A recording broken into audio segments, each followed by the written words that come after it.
Уважаемые участники, еще раз Dear добрый день. participants, once again, good afternoon. Сегодня мы проводим Today вебинар we из hold серии a встречи webinar, профессионалов по паллиативной one of the помощи. webinars for our series И of наш meetings for the сегодняшний вебинар professionals in the field of palliative по care. праву And our webinar является today is особенным, indeed a special потому что one ровно 25 лет because назад в 25 years Латвии ago, начала свою жизнь Latvia started система to develop its оказания system паллиативной помощи to детям. give И pediatric palliative буквально care. на днях And наши our коллеги colleagues праздновали celebrated 25-ю годовщину. this anniversary just a И couple of между days ago. прочим, And I would Светлана like to Фонд use this Paste opportunity и and Ирина же on тоже behalf of поздравить Paste Fund, I would like to congratulate you, dear colleagues from Latvia, и on this wonderful пожелать anniversary. I вам would like to терпения и wish you успехов в новом году. inspiration and further Уверена, что professional сегодня development. вы I'm расскажете sure нам that о today планах you'll на share your будущее развития plans педиатрик in the паллиативной field помощи. of Но прежде pediatric чем мы palliative care посмотрим in в Latvia and будущее, its development. But before we look into the наши future, коллеги из Латвии также our расскажут colleagues нам from о Latvia том, will как also устроена tell паллиативная about the помощь в system of Латвии. palliative care in После Latvia, and представления they will talk нашего about шеф-педиатра their extensive, very rich Юлии, experience that they've accumulated over this буквально long пару period слов of time. Just a предыстории. couple of technical things. У нас наш Today, вебинар our сегодняшний проводится webinar преимущественно is на русском языке, mostly held in но Russian, если вам удобнее but if it's слушать more на comfortable for you to английском listen языке, to it in English, then внизу в панели вы видите at the иконку bottom of the globe, screen, there is a special button for you. It is которую можно globe нажать button. It is called и которой вам interpretation. удобно And if you click it, слушать then наш you язык. see the languages in С нами which you can работает listen to our webinar переводчица today. с границы So Анна today we have Акмаева. simultaneous interpreters, Anna Akmaeva and Также в Ksenia середине Ruzova, нашего сегодняшнего working for вебинара you. у нас будет Also небольшой today we'll перерыв. have a Ирина short break подключит during наш our сегодняшний webinar, and this is a good opportunity to fill in your Меня cup зовут of tea. Ира My name is Черножукова, и Ira я Chernozhukova, and I представитель represent the Psychosocial, uh, the Foundation PASTE, for the Palliative Foundation for Education. Palliative Care Мы Education. We are a благотворительная charitable организация foundation that специалистов supports в professionals in the field of ближневосточных palliative странах care in the Восточной countries of Европы, Eastern Europe, Кавказа, Caucasus, Балтии, in the Центральной Baltic Азии. countries, and in Central Asia. Мы поддерживаем их в And получении we профессиональных support знаний them и в in обмене gaining опытом. professional knowledge and Если вы exchanging хотите что-то experiences. добавить I will moderate или this хотите webinar today, благодарить наших and I would like спикеров, our listeners and вы participants присоединяйтесь к нашим to уважаемым thank them for и joining today. And I also would like to thank our нашли speakers that in возможность December they рассказать found the time during their working week to во tell второй about части their вебинара experience. In the second part of the webinar, наших участников our participants поговорить will get an эффективно opportunity задать to им ask те вопросы, questions, которые to вам будут pose them to интересны. our speakers. Но также во время And выступлений also during the presentations обычных of our спикеров вы можете speakers, написать их you в наш чат. can already Мы write также your находимся questions внизу в down in панели our chat. The chat can be нашего found also at the Zoom, bottom of our screen участников in Zoom.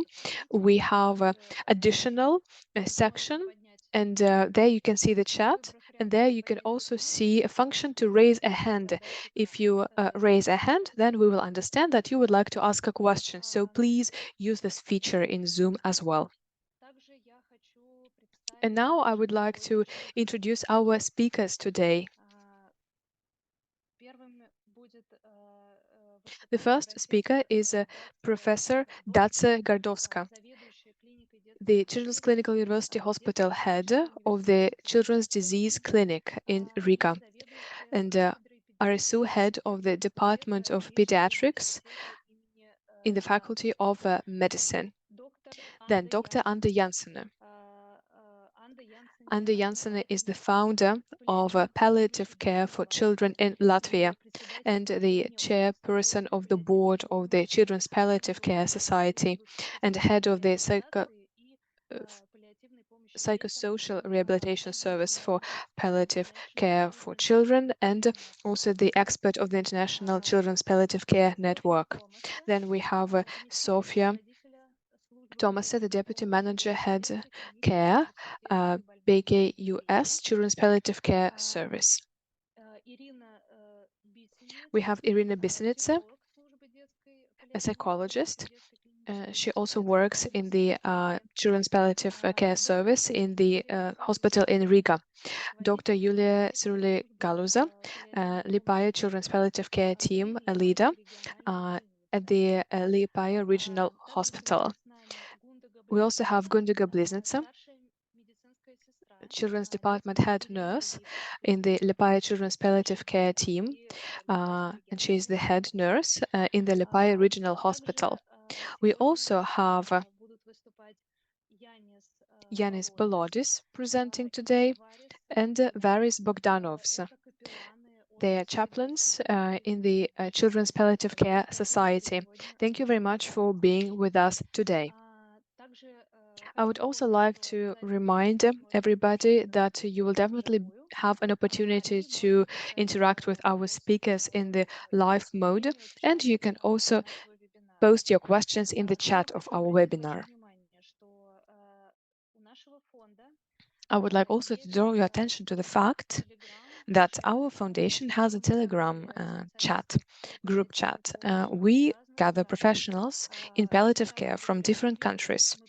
We update the chat on a regular basis. We also post announcements on our plans.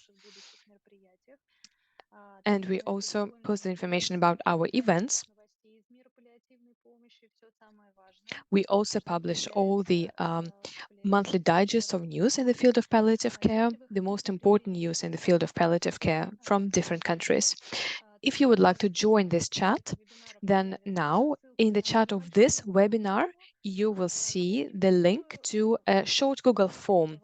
If you fill it in, then we will see the information about you, and then we will add you to this chat. And I would also like to remind you that PASTE Foundation has a YouTube channel, and we publish the video recordings of our webinars there, both in Russian and in English. And we also have the recordings of other webinars that we conducted with professional teams from Belarus, Georgia, Kazakhstan, and from some other countries as well. So now let's start. Now, I would like to give the floor to Professor Dace Gardovska. She is the head of the Children's Disease Clinic in the Children's Clinical University Hospital in Riga, and she is head of the Department of Pediatrics at the Riga State University, Faculty of Medicine. Dace, the floor is yours. Dear colleagues, I warmly greet you at the conference dedicated to the 25th anniversary of pediatric palliative care in Latvia. In my brief address, I would like to talk about the role of Children's University hospitals in just a moment, maybe I will change my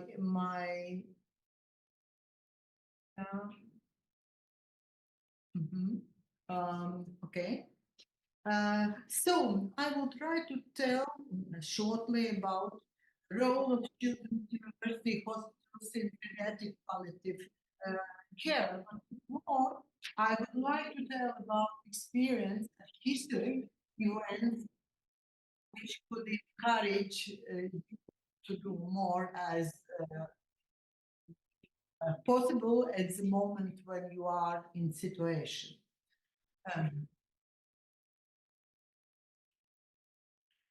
So about role of Children's University Hospital. There are at least 8 or even more. Of course, our patient needs are priority. And before palliative care, as official field of care of children, of course, we also had attitude, we had care and interest about our patients, what will happen after discharge of the hospital. but it doesn't work as a so collaboration and networking, advocacy and policy development. These are new political attitude to the child with special needs. Family support and uh, comprehensive care, and as you all know, education and training is very, very important. Last one, but it's not the main important. It's the research and of course, when we tell about the role, we have to understand we need resources, we need funds, and we need human resources. And I think that human resources are the most important for all success. So, but I will go to the history. And the history starts in 1994. For Baltic states, it was a very important date when USA, US President Bill Clinton and his wife Hillary Clinton arrived in the Baltics, in Riga. And they stayed in Latvia just 7 hours. But during this visit, First Lady of our president, Mrs. Aina Ulmane, hosted a reception at Latvian Society House, where 20 Latvian women were invited to meet with Hillary Clinton. And at that time, recommendations for this meeting for participants was just speak about feminine things, about movies, family life, or like that. I was invited to this dinner, and I understand maybe this is the only chance in my life to meet first lady. And I have to speak about the difficulties, about shortcomings in child medical care in Latvia. I did it. And after that, we had opportunity to start new age in our pediatric care and collaboration with United States because the healthcare partnership program was established with USA support. Formally, it takes a year, and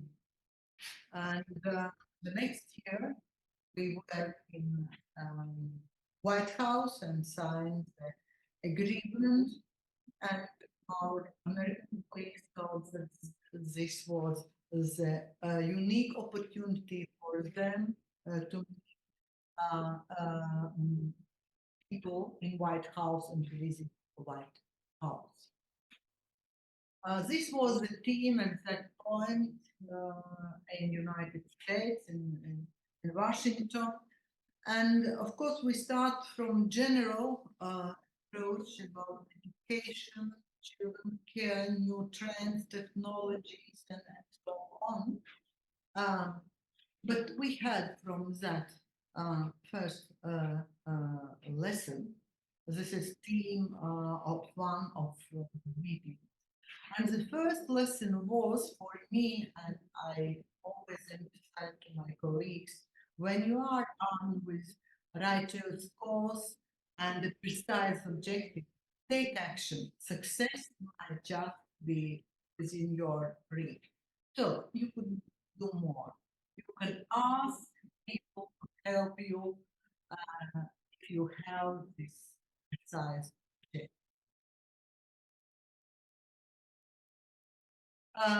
The next, during this project,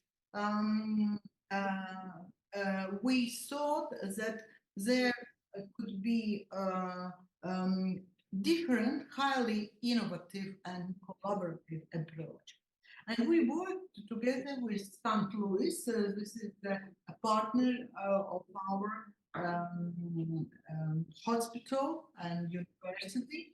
And we work with St. Louis Zoo, and we wanted to get to St. Louis Zoo support for Riga Zoo to produce much more need for blood for agar plates. And for that, there was necessity to open new part in the zone with different domestic animals as the farm. And I remember day when we visited this St. Louis Hospital's health system hospital with palliative care for adults. And after that, with the team of Americans, we went to the zoo of St. Louis to start this collaborative approach with the Latvian zoo. And we stayed near the giraffes, and we discussed about the topic. We stood by the giraffes enclosure, but our thoughts were with palliative care because we had seen that. And we decided together with our American colleagues, if we have the strength to bring together two zoos, then why not try to create palliative care for children in Latvia? We just have a find the right people. The second lesson for us, cultivate compassionate and meaningful connections with your partners. It's through collaboration that creativity flourishes.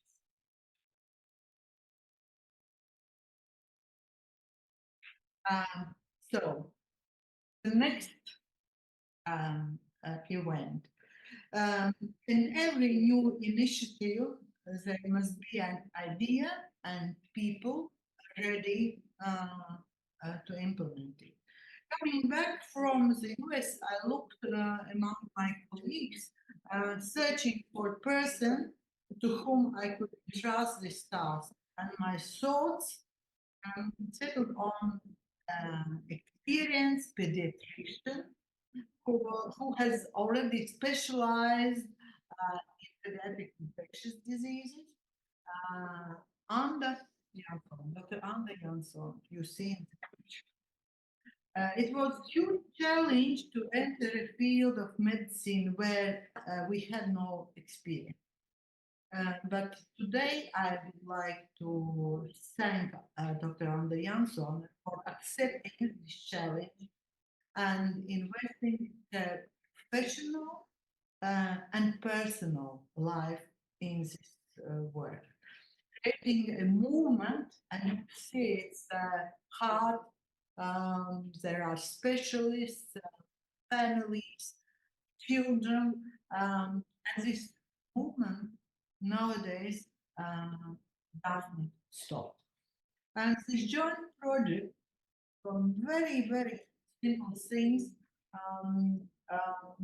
In 1997, we see the beginning of children's palliative care in Latvia. As a part of the project, a doctor and social worker from the Children's University Hospital traveled to USA, learn more about the discipline, and the Children's Palliative Care Department was established in the University Hospital in 1998. in cooperation with the children's palliative care. And the third lesson is remember that wisdom and talent abound in your surrounding. Look for them and they shall emerge. So um, we could find, we need find many people who join this movement. So, and at the end, I would like wishing us all the best on this journey. My story is with main goal to encourage you all not to stop to work, and we are together to help you. Thank you very much. Good luck. Большое спасибо за такое вдохновляющее выступление. Мне кажется, вы достигли своей цели. Большое вам спасибо. И я передаю Thank you very слово much, and I pass доктору the floor Анде to Янсоне. Dr. Anda Пожалуйста, Jansone. The floor is yours. Анда, Anda, подключите, пожалуйста, ваш could you микрофон. please turn on your mic?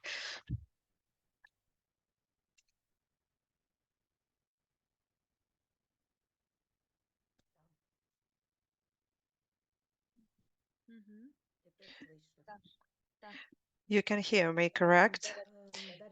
Dear colleagues, good day to you.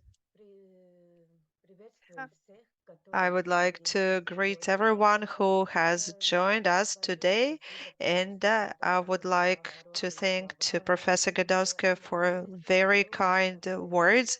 This was a challenge for me as well for my further career life, and I would like to thank you all for the trust given. Today, within 20 minutes, I will quickly tell you what has been done over the past 25 years when it comes to developing children's palliative care. We already have heard that the idea emerged in 1997, and in 1997, in 1998, for me and my colleague Ruta Taburova, who was a social worker, it was important to understand how we could develop children's palliative care, what model would work, whether we could adopt an American model, how it could be adjusted under our realities, and how overall we could develop it. So in 1997, we established a public organization called the Society for Children's Palliative Care. And in 1998, we registered the society. And in the same year, the first palliative care children's palliative care team started working at the Children's Clinical University Hospital. I always love saying that our team consisted of 4.5 people. So there were four experts in the team: the doctor, the social worker, nurse, and the chaplain. So all of us started working part-time, being the part of the team. So we only trained at that point of time. So the goal was for us to understand how to learn more about palliative care, how it could be introduced so the medical professionals would understand the idea behind palliative care as a concept.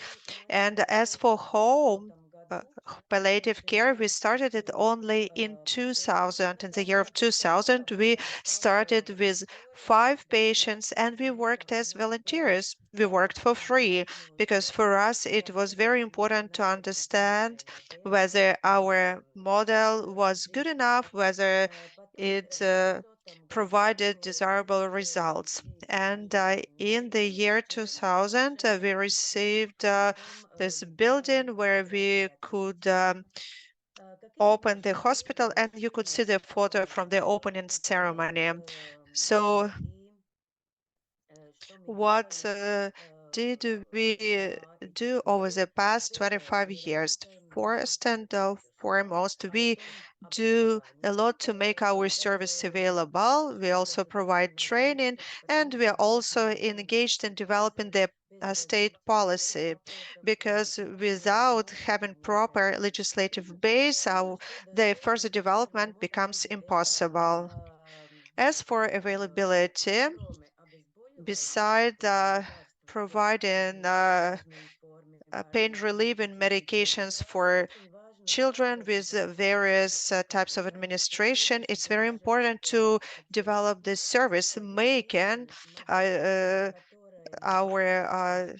services, our care available. So our model is hospice based, and our model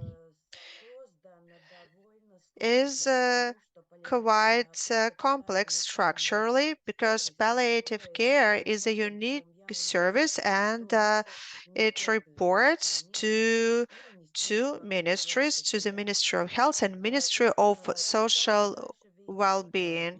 And as you can see, we receive funds from the budget of the Ministry of Health for our medical team. These are doctors and nurses, and there are two hospitals that have palliative service. First of all, this is a children's clinical university hospital, and Liepaja Regional Hospital.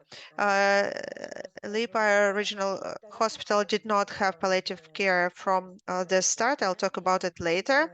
As for the second source of financing, again, this is the Ministry of Social Well-being, and the ministry delegates this non-medical palliative care component to the Society of Children's Palliative Care, and we engage chaplains, social workers, and also psychologists. Psychology is not a doctor, and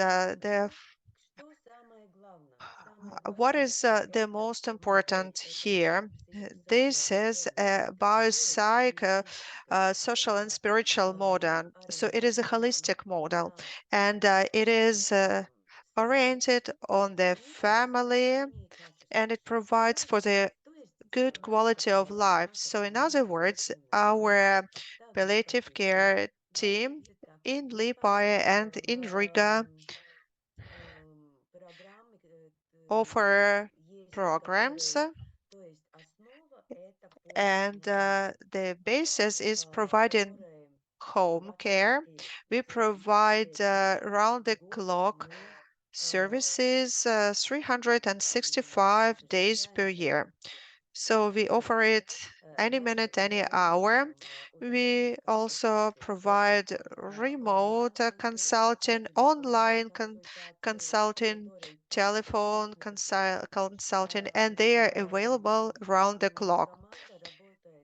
Our team also works at a hospital, and when it's necessary to provide consulting in the in hospital setting, we also can do that, and we consult patients before they're transferred to their homes. And children also can receive consulting from the team of children's palliative care. And we also have the support program for grieving parents. So here you can see the increase in the number of patients from year to year.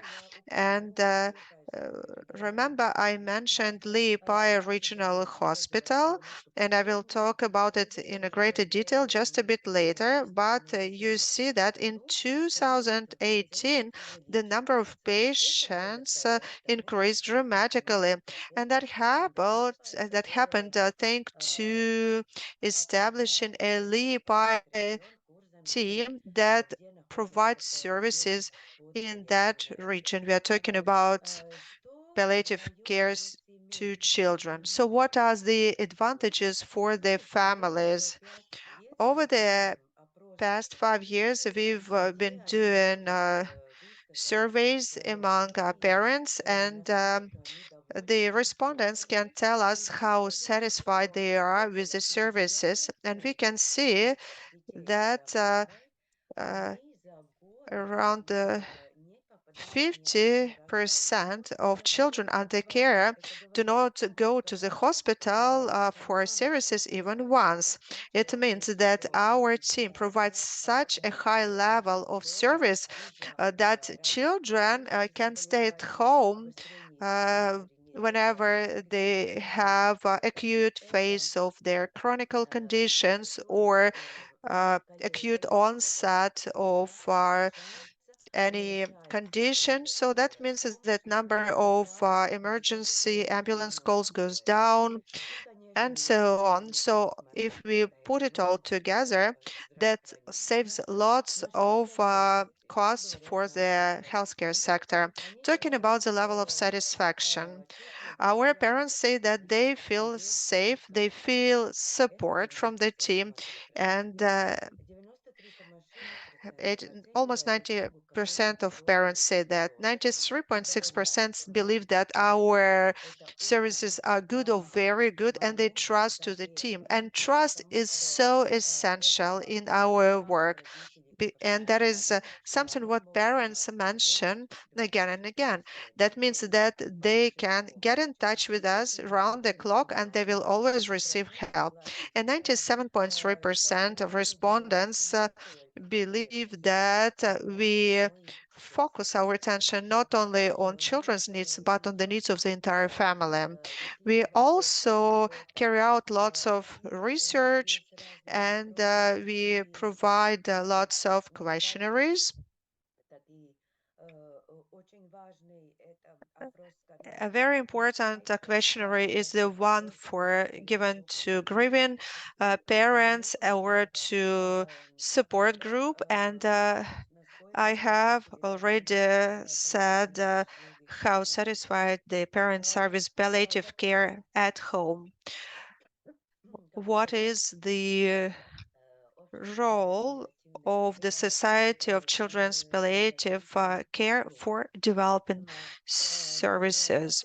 First and foremost, that is providing the integrity of the service. As you have heard, we report to two ministries, and financing is provided from two sources, but this service, the service that we provide, should be given in a way that our patients do not feel it, that they receive a full basket of service, holistic service, and it doesn't really matter for them who we report to. Also, we have implemented 36 local and international projects, because first we had to undergo trainings, we had to expand our knowledge and do it continuously. And of course, we have various projects for exchanging experience and best practices. What is also important is developing various strategic documents, and charitable campaigns are also important because in the first 20 years, the society as the NGO helped us co-finance transportation, pay for fuel. Also, they cover the expense of telephone communication, and also helped us procure the enteral nutrition. And finally, we are able to see that the bulk of the services is financed by the state. And of course, we have received various estimations of our efforts. I'm not going through the entire list, but I can tell you that these were we received various rewards, certificates, letters of thanks,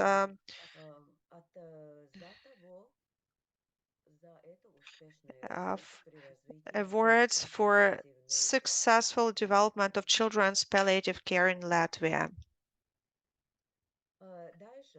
Now let us talk about the educational programs for students, for medical professionals, for politicians, for the society at large.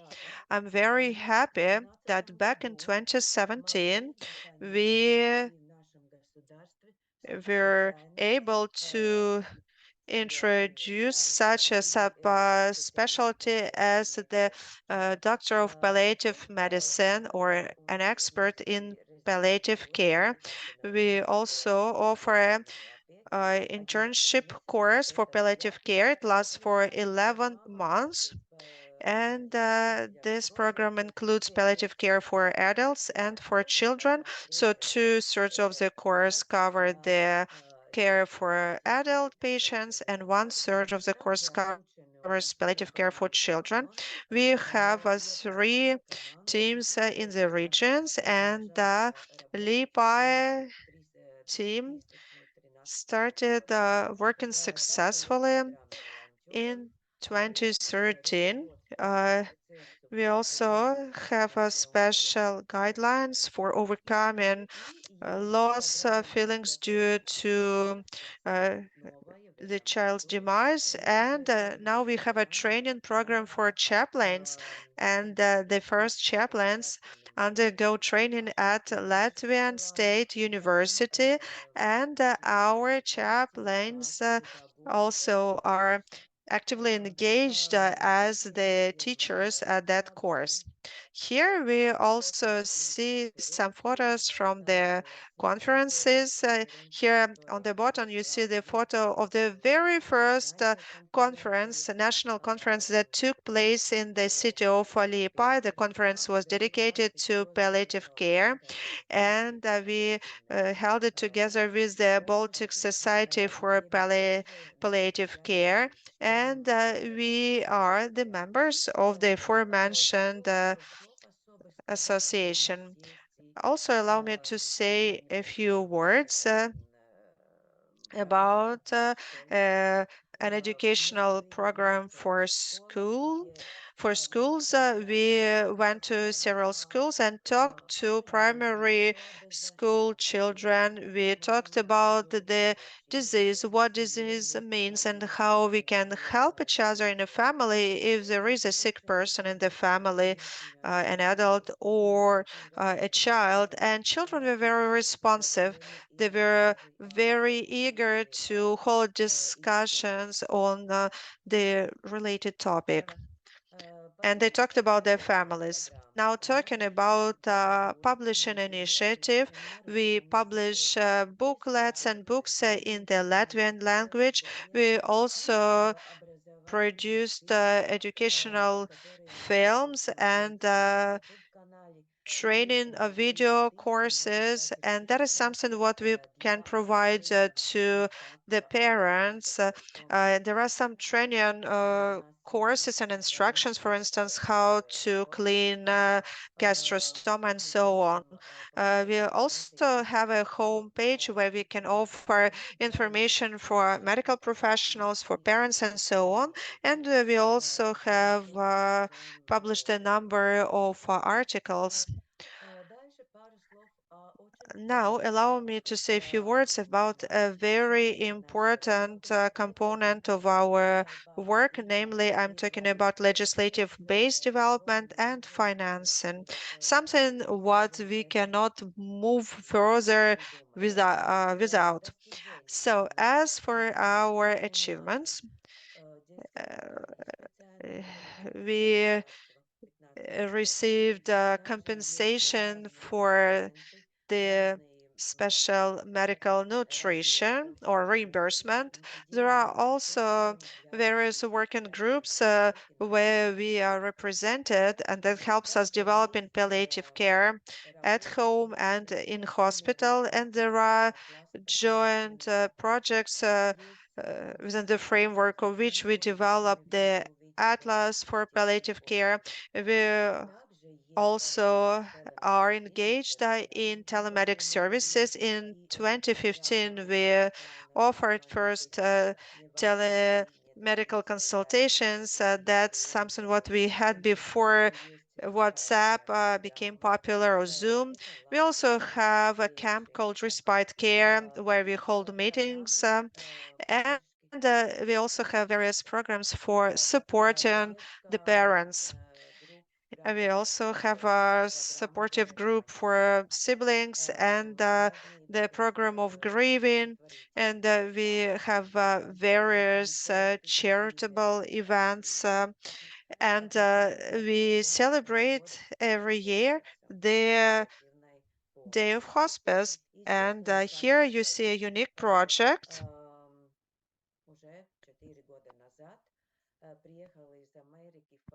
So 4 years ago, a photographer came from the US, and 10 families could participate in this project. And this photographer made wonderful photos and images. And every image has its story. It's a story about a patient, a pediatric patient, a child, and then we organized an exhibition.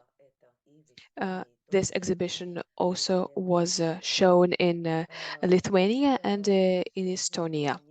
What are the challenges and difficulties? First, we are working under the Ministry of Well-being and Healthcare. It is a difficulty for us as an organization. Then the hospice home care is not available in Latvia. So we have teams for this, but if a child can't stay home, then there is no place for this child to stay with their family. Then we also lack some human resources, and still a lot of people do not understand what a palliative care is and what is an interdisciplinary team. I thank you for your attention. And thank you very much. Very interesting presentation. I've got a lot of questions, and I'm noting them down, and I will try to get back to them if we have time left. Now, I'd like to give the floor to Sofia Tomase. Sofia is Deputy Manager Head Care in the Children's Palliative Care Service in the University Hospital in Riga in the BKUS. Sofia, can you hear us? Yes, I can hear you. Can you see my slides now? We can see your slides, but not in the full screen yet. Okay, so we'll try to make it full screen.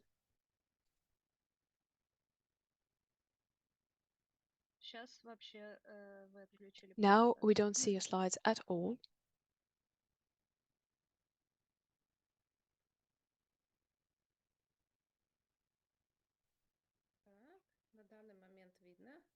Can you see my slides now? Yes, we can see them, but not full screen. Try clicking slideshow.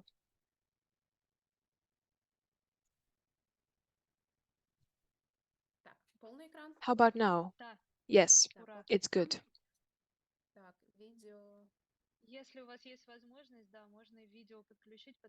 If you can also switch on your video, this will be very nice. Okay, nice. Now we can hear you, see you, and see your presentation.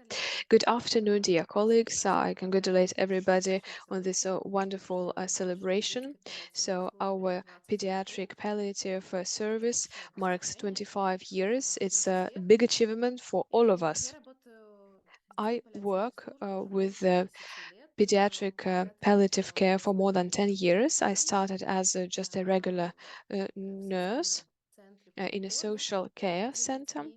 pediatric one, and so I saw the problems of the palliative children from the inside, and over the period of 15 years our service has developed a lot, and now we've got more opportunities to help.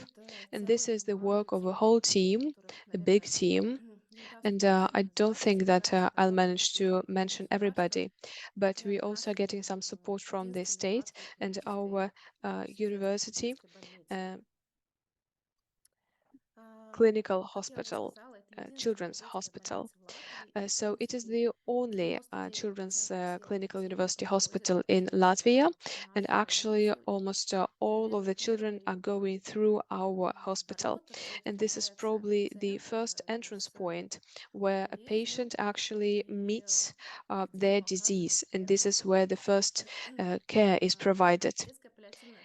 And so the children's palliative care under this hospital exists starting from 1998, and it is established under the hospital, and it is like a department that is financed by the state, but our full title is Children's Palliative Care Service, and all the patients that we get, they go to us only through the collective decision of the doctors. Now let's see the root of our patient. Mostly our patients are already born with some pathology, and then we assess the patients in accordance with the 5 categories of palliative care, or according to the 3 categories of disease. For example, we have a patient in the department for newborns, and the patient's doctor sees that palliative care is needed for this patient in the future as well. And the patient actually is in consistency with these 5 categories of palliative care or 3 categories of diseases. And so the doctor from our service is invited to do the examination. And after that, the team of doctors assembles to make a decision. This is also to talk to parents, to communicate to the parents the complexity of the situation and of the disease. And the parents can also have some questions. Then we also draft the care plan and the treatment plan for the child and what steps should be taken in the future. Now we have 300 patients, and they're all distributed among 5 categories. These are very different patients, children with different diseases. Sometimes 2 children with the same disease and of the same age can have absolutely different route and absolutely different treatment plan. And when parents agree to that, because it's always about the choice of parents to agree to get services from the palliative care, then the patient is being prepared for the discharge from the hospital. Usually it's a long work when we train patients and their parents to get accustomed to their individual needs. Usually our patients have from 2 to 3 medical devices, and we have families, even families of doctors or just non-medical families, and it's very difficult for them always to accept this condition and to get trained for this. Also, it's about gastrostoma and tracheostoma and other things. And so usually training of families take from 3 to 5 working days, sometimes longer, if we have the artificial lung ventilation. If it's done at home, it needs some training.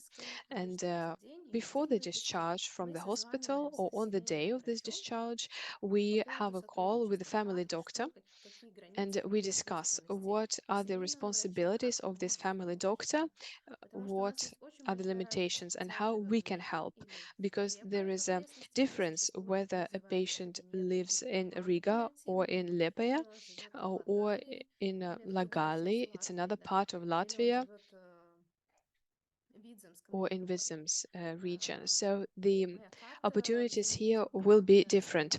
Now you see the map, and we placed our patients on this map with numbers of how many patients we have in each of the regions. And so we see that in Lagala, we don't have a lot of patients, and unfortunately, we don't have our team there. And well, that means that it takes a long time to get to Riga.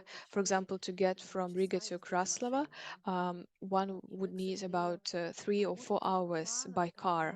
And so we can only organize planned palliative care there.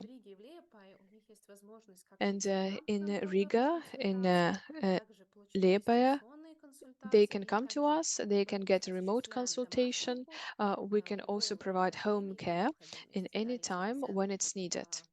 For example, if there was some problem with the nasal and gastro device, then we can help the patient to get it back very fast. So, as I said, there is a huge problem with regions. We can only help remotely. We can also offer some psychological support, and they can come to us for the out of hospital treatment. And we also provide our families with a family doctor and immediate medical care. So, as I said, we have a lot of patients in Liepaja and in the Riga region. Now let's talk about the categories of disease. Well, as we know, there are 3 global categories of diseases. The ones that limit the life, also the disease that can lead to death. For example, the syndrome of Edwards-Patau and many others. And judging by our statistics, it's about 53 patients. Those are also neurological patients that we have. And so the second group here is the diseases that are a threat to life, but still there is a chance that they will live and become adults, and it is 32%. And the terminal diseases category, it's about 15%. So actually this year 16 children died this year, and they decided to die at home, and this is also a very critical factor for them, because for children it's better, if we can say this in this situation, it's easier to accept this at home rather than in a hospital. This is our global goal of our team.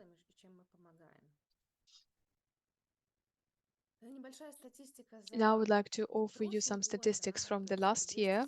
So 275 patients got our care. Now I only talk about the Riga team, and 47 patients are living in the Center of Social Care, social support. In Latvia, families, parents can get a break. It depends on the region, depends on the management structure, but still up to 40 days. Parents can have this rest. They can take and bring children to these centers, and for 40 days they can just take a break and do their own stuff. And if parents understand that they can't really live with their children at home, then they can also bring the children to the social support centers, and they will still remain parents. There are no legal consequences. So we have 17 patients of the age from 18 to 31. Now, we also help young people up until the age of 24. But if a patient has an artificial lung ventilation, then we still work with them. And so our oldest patient is 31, and 16 years out of those 31 is with the artificial lung ventilation. So the disease here is Duchenne, and this patient has this opportunity to stay with us. We also have programs of enteral nutrition at home. So actually, they don't have to go anywhere. They receive this at home. They receive the portions of their nutrition for a month. And also, we have children, 22 patients who are now following different regimes of artificial lung ventilation. So what are the services that our Children's Hospital offers to the patients? First, consultations. They have an access to a palliative doctor. It's any time. Also, they can get a consultation from a nurse and a psychologist. On top of that, our patients are provided with all the medical devices that are needed. For example, the oxygen supply, the device that measures a pulse, also the nutrition pump, devices for sedation. Now we have about 300 medical devices, and usually a patient has not one piece of medical device, but a couple of them. So, of course, we don't want to organize ICU at home, but we want to provide our patients with comfortable living conditions. We would like them to feel better. If they need any medical device, then it would be nice if they could have this device and stay at home, because it's always better for children to stay at home. We also provide our patients with the medical nutrition around the whole country. So it is covered. And we also provide them with single-use materials, catheters, different pumps for the systems, tracheostomas, etc. This is all for free, and this is paid by our national healthcare system. We also try to have an individual approach to different families, because patients are different. Some children stay with us for some period of time. For example, if some surgeries are needed, then this child cannot, for example, eat themselves, and then they need some special medical devices and some enteral nutrition. Of course, we support the children as much as we can, and every time when a patient's condition develops and improves, and our help is not needed anymore, we are very happy. Usually we have from 50 to 60 patients like this. And also what's very important here is psychological support, because it helps to overcome these difficult situations. I guess we all understand that the most difficult thing is when somebody's children are sick, and it is the worst that can happen. And our psychologists help with this. Medical care, what does this include? Now, in this photo, you can see our team. Maybe it's not the whole team, but still, this consists of doctors, nurses. We also help patients with the diagnostics if needed, manipulations, and also our home visits. This is the most important aspect. Everything that can be done at home is done at home. And we have also support 24 hours, 7 days per week. I'm very sorry, Sofia, but we are very pressed for time. Right, I'm finishing. And so, psychological support and care. As I said, we offer consultations from psychologists. It's for free, without any long waiting list. How we also help. We help at home, we help online, via phone, of course, in our center. And here I would like to mention a couple of things about care. So we really try to follow an individual approach because here the spectrum is very different. For example, we have children with a gastronomy tube, with a tracheostoma, with also gastrostomas, with two inputs. So that means that we can feed a patient through two tubes at the same time, through the intestine and, of course, through the digestion system. So we try to make the life of our patients as easy as possible. And what are the advantages for our employees? Because, of course, our people are a very important part of this.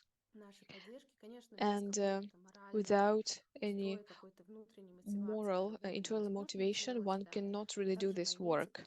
And our hospital also provides psychological support and training for our employees. We also offer additional vacation, and we offer some training in English and some um, music lessons, because we want to prevent burnout of our employees, because we always should also think about employees who work in palliative care, because this work is very difficult.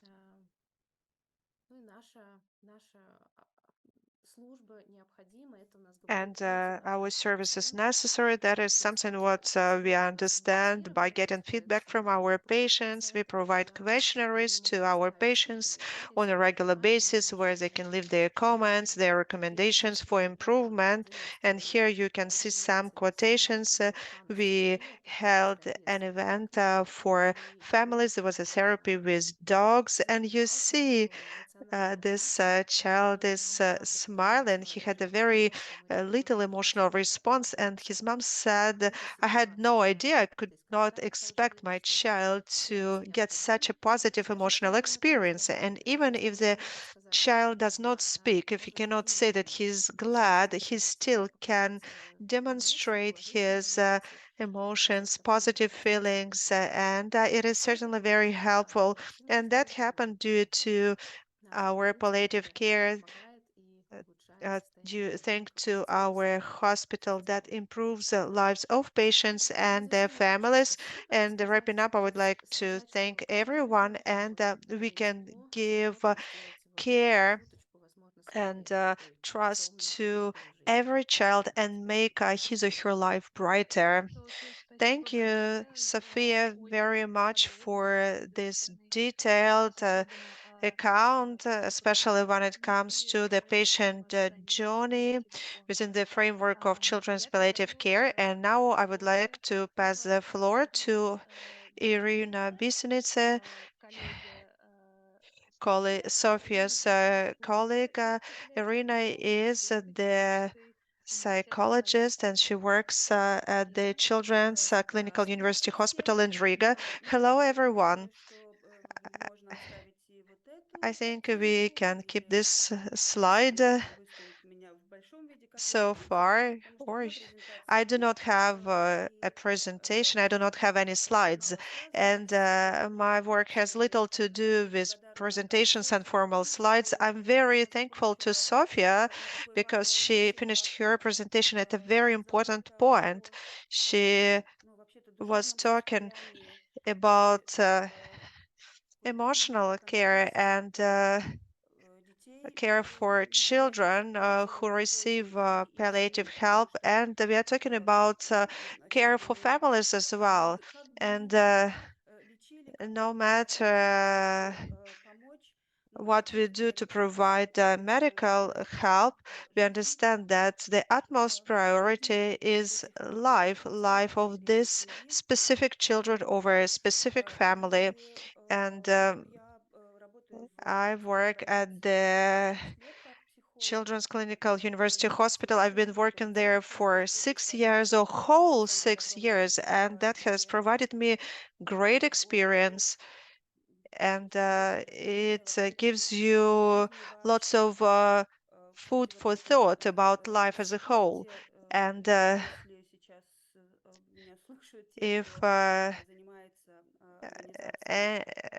the organizers of new services are listening to me, I'd like to pay your attention to the psychological service. And whoever can take this difficult work are the experts in existential psychology, because you counteract so many challenges related to the meaning of life, the meaning of what is going on, the meaning of life as a whole. And it is very important to remember that behind the medical care or social needs, there is always life.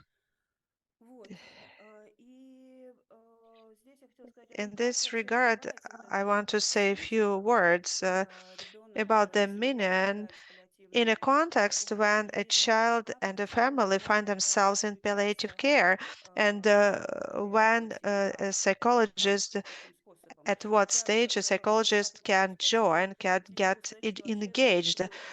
And when we think how we can engage, this is one of the challenges, because you always go through a period of uncertainty. You know, social workers and medical professionals, they have a certain level of uncertainty, while psychologists are always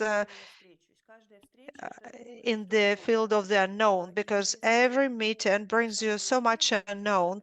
And when parents only find out that something has happened to their child, and why am I talking about parents? Because the psychologist starts working with parents, and very often children in children's palliative care, they are difficult to establish contact. Sometimes it's even impossible, and therefore parents are the ones who we get in touch in, and very often we are asked, well, after all, you work for a children's hospital, you are supposed to work with children. But we always say that the child's condition is determined in many ways by the way parents feel and are able to cope with the challenges. And when parents find out what happened, and so many things can happen, first they experience utmost shock, and we can observe various reactions, very strong emotions or absence of any emotions, because emotions are blocked. And in this regard, I would like to say a very important thing. Any reaction is adequate. There are no inadequate parents. They simply do not exist. Their behavior, their reactions are in line with what is going on, and they are shocked and they react in a very logical way. And then after that, there is a question, what shall we do next? And in that at that point, the medical experts join in, but then we can ask ourselves, what should a psychologist do? First of all, we provide anti-crisis aid, and you need to observe and make sure that parents are in contact with the reality. As for being in contact with yourself, this is something what they may lack, because it's a very difficult situation. And I remember a case when a child was found on the street, and he had a very serious brain damage, and his mom looked very adequate in such a way that I felt very concerned. So she was very helping, she understood it all. The child, he was a teenager, he was in the ICU unit, and her level of adequacy was even scary to me, so I would come to see her.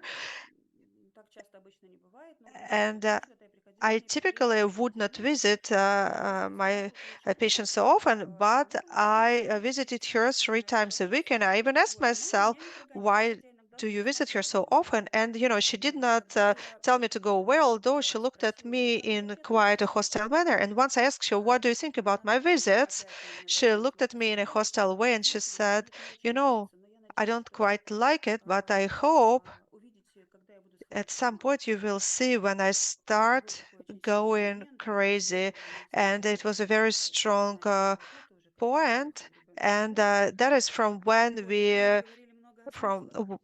we started having a remarkable progress in our work. So at this initial stage,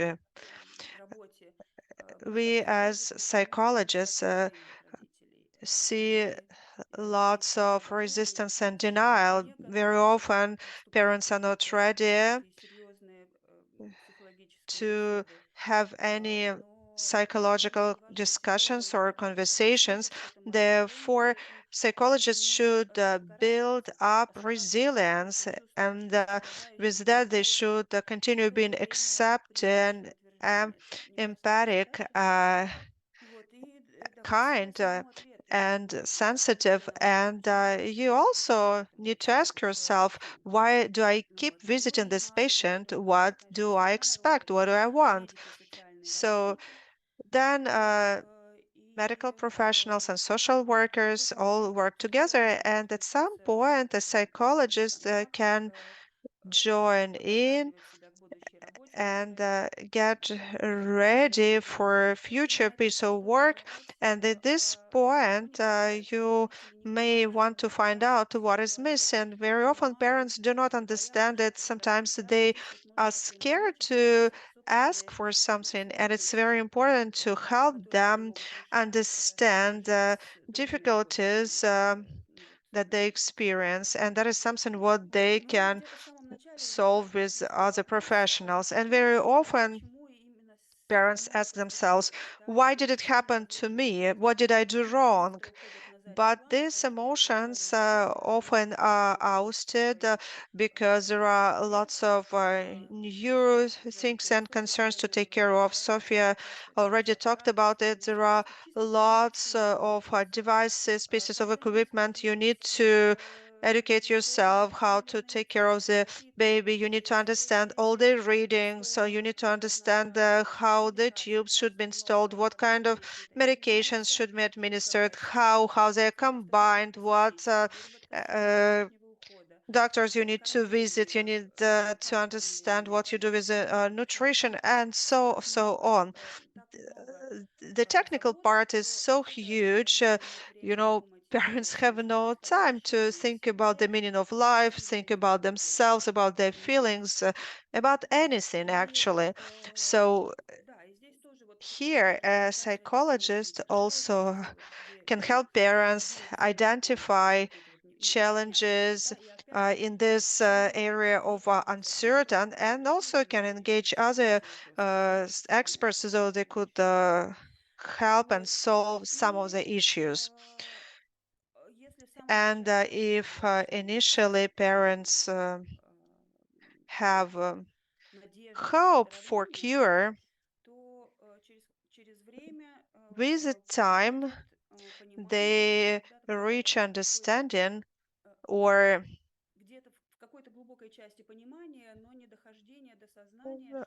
they realize that things will not get back better. How much time do I have left? Ирина, я думаю, что у вас есть еще 5 You минут, have потому что мы сдвинули. 5 minutes. К сожалению, да. Just 5 minutes, okay. Well, let me talk for at least 7 more minutes. So, it is very important for psychologists to let the parents understand that the bright future is possible, but you need to do it very delicately. I remember a client who looked very gloomy, very miserable. She would not smile. Her baby was only 2 months old. And much, much later, she told me that my phrase that I said once, that you may not believe it, but there will be a day when you will be able to smile again. She didn't believe me, but she remembered the phrase, but you need to be very delicate and feel when you can do it. And I remember one of my colleagues entered a ward and she said to a mom, her baby was taken for replacing stoma, and she looked at the mom and said, "Why are you crying? Look, the sun is shining." And well, of course, that was very brutal. That is something what you need to avoid doing. So once parents understand what to do technically in terms of providing medical care for their child, that the psychologist can step in because the parents understand what to do, but how to live with it further, and the parents may develop uh, uh, panicky fits and they may have internal conflicts, loss of a meaning of life, and this work is very may take lots of time. You cannot do it instantaneously during one or two visits. And of course, relations between the parents may also change. Another serious problem has to do with siblings, because all of a sudden one parent disappears from the family. As a rule, it's a mom. And, you know, the mom was always there, and all of a sudden she's gone, sometimes not for a week, but for months, 2 or 3 months. And sometimes parents may even feel angry with the healthy children, thinking, okay, why this one is good up and running, being healthy, and the other one feels so bad. And that also may have to do with social isolation. People from a very different paradigm may find it difficult to understand each other. And since I don't have much time, let me share with you a couple of cases, very existential ones that are related with the meaning of our work. Why is it so needed? So remember that adequate mom, we continued working with her after her child got back home. And we asked a very important question. So mom kept asking herself, is her child alive or is he dead? And no one could answer that question except for her. And at some point, she answered it in the following way: He is alive because his presence changes the life of people surrounding him. And this is exactly what happens. Children with severe conditions, children with incurable diseases, they change the life of our society in a uh, better way, because they make us more accepting, more understandable. They make us kinder. They make us very acceptive of life in its various modalities. And I remember there was a patient who's not with us any longer. She died, and she was in the hospital with her mom. And I asked mom whether I could approach the child to talk to her. And I came up to her thinking, I need to understand how she lives, what is her life about. And I came up to her, and I was lucky. God gave me this possibility. You know, I felt I joined her, and I felt that actually her life and that girl, she was bedridden. She was very small. She was very thin. She ate very little. She showed very little reaction or contact. So I joined her, and I felt that actually her life is full of events. She could breathe. Do any of you feel right now how the air gets into your body, into your lungs, and then you exhale this air? And you know, I stood next to her and understood that she feels that. She feels the contact between the skin and the blanket. She feels the movement of the air. She felt how the medication gets into her body or how the food goes through gastrostoma. She feels the movement of the bowels. So quite many events took place in her life, and we always go past them. We are always in our race. We ignore all these small events, and many of us sometimes need years to start feeling it. If you do meditation or whatever, if you want to have spiritual growth, I'm wrapping up. But actually, children's palliative care is not about death. It's about life, and so much about life. And it's about great possibilities, challenges of life. And when if you contact such a child, you cannot hide any longer, and presence of such a child highlights so many problems and challenges, and you cannot hide away from them any longer. So, from professional standpoint, and it is the best experience that has ever happened to me. Very important and very valuable experience. With this, I will finish. Thank you very much. Irina, thank you so much, and thank you for this great examples of patient cases. I was really impressed with the mom's quotation that the child is alive because he changes the life of people surrounding him. Thank you very much. It was a very deep understanding, given huge insights. Now I pass the floor to Now I give the floor to Dr. Yulia Cirule-Galuza. So she is the team leader in the Liepaja Children's Palliative Care team in Liepaja Regional Hospital. Yulia, the floor is yours. Yes, thank you very much for the opportunity to speak here. I'll be probably a bit less traditional today because my colleagues already mentioned the history and the current situation with palliative pediatric care. And I wanted to answer the question, why now we don't have many teams in Latvia? And I would like to also quote Mr. Zelenin. He's a world-famous psychologist and coach, and I'll have a couple of slides in my presentation to illustrate the conditions of children that I took from some magazines, and I've included all the links to those articles. They are very interesting. We discussed it in our reading club, and you can learn a lot from that. So,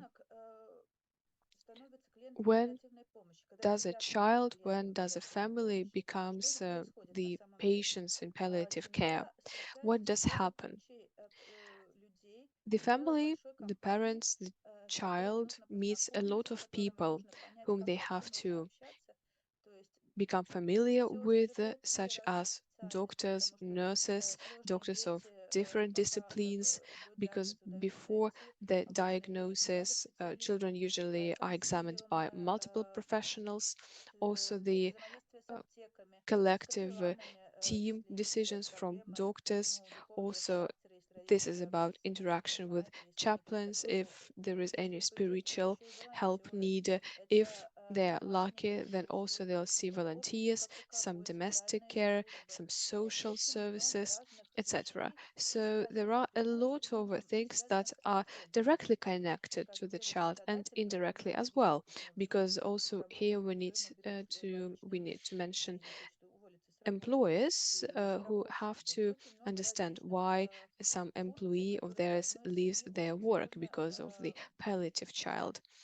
And so it's a bit overwhelming for a family, especially if this family faces some serious disease or a family member for the first time.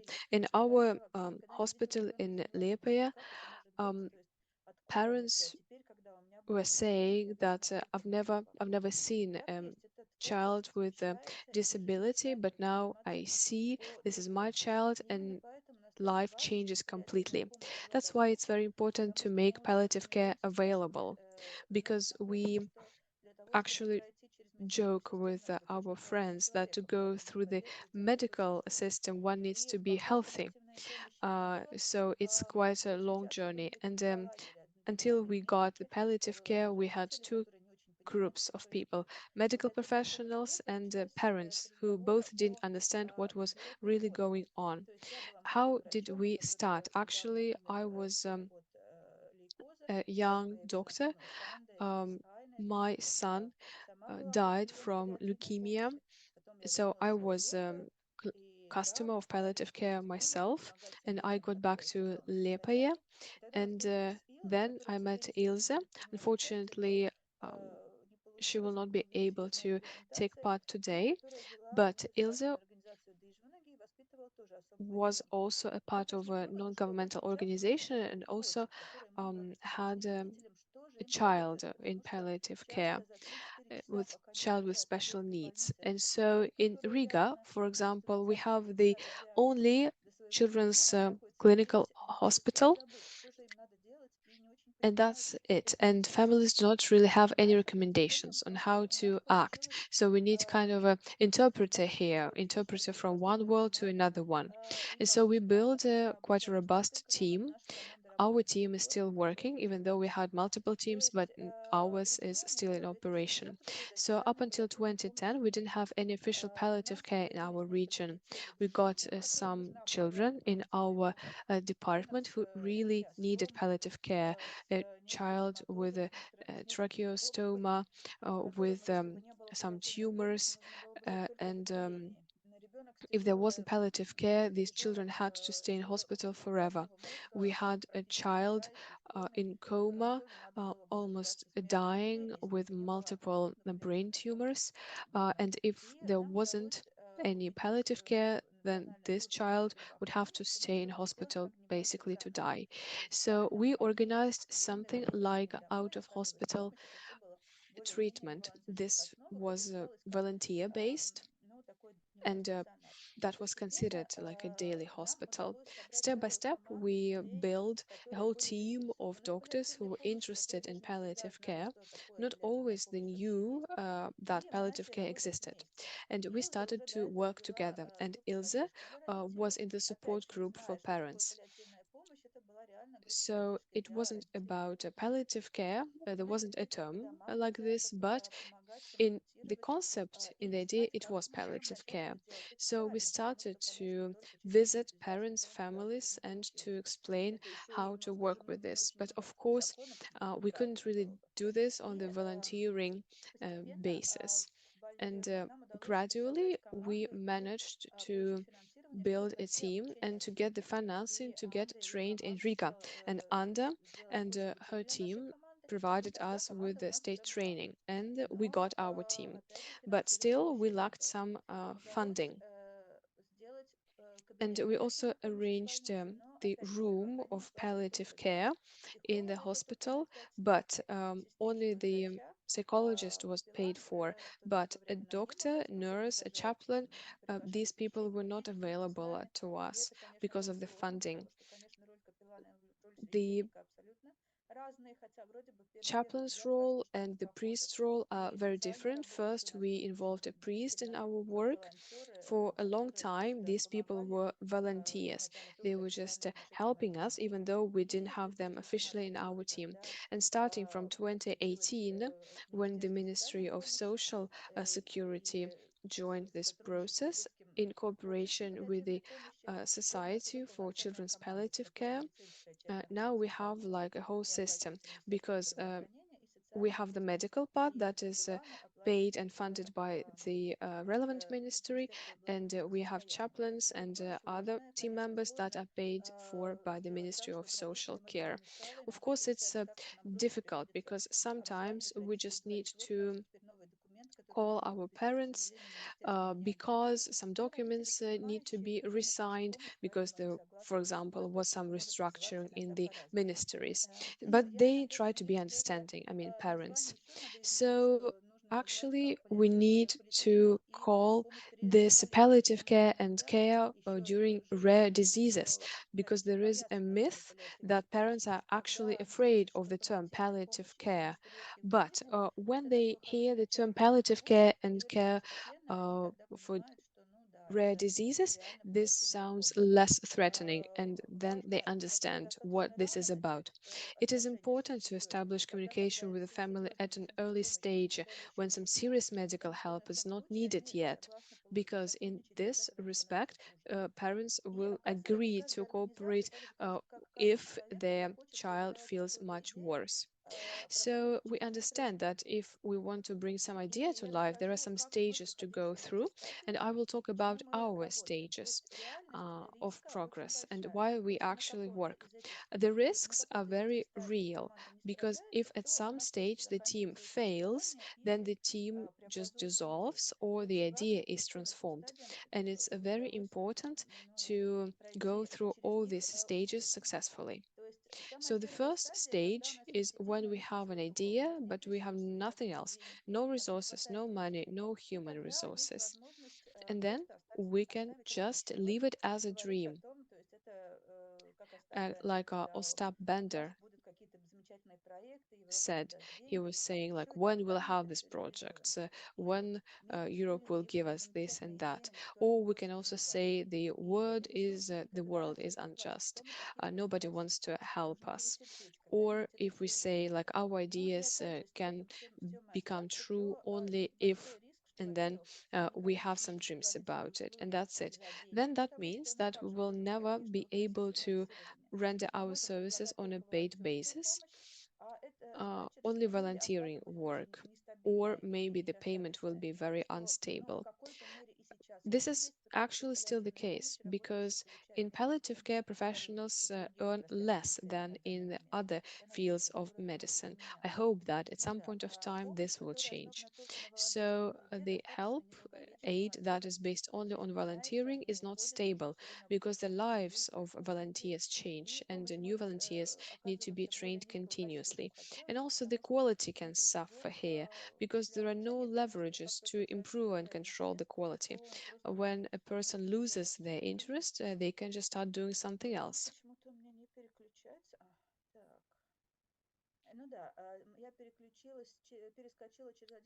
So I skipped one slide.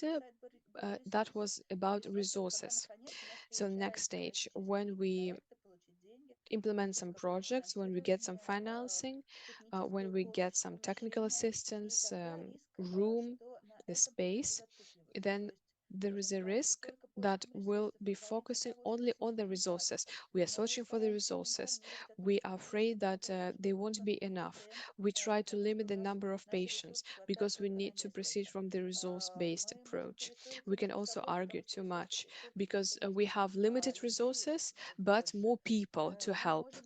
We can also start to compete with other organizations like ours, or maybe with the Children's Hospital or Palliative Society, because people that pay for the projects, they pay for some limited number of projects, and so the competition starts. There is a risk. But on the other hand, still, any organization needs to learn how to get resources to render services with a high quality and properly. And if we've successfully passed these two first stages and obstacles, because most of the organizations and teams in palliative care in regions actually gave up at the first two stages. If we've gone through this, then we need to come to the third one. These are values.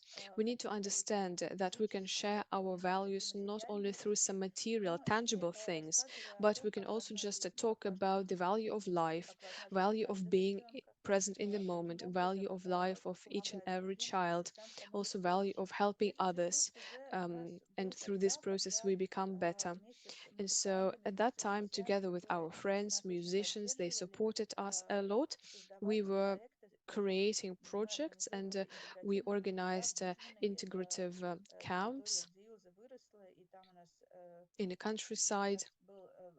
We had a singer who died at the very early age, and the foundation helped us to actually build some small house.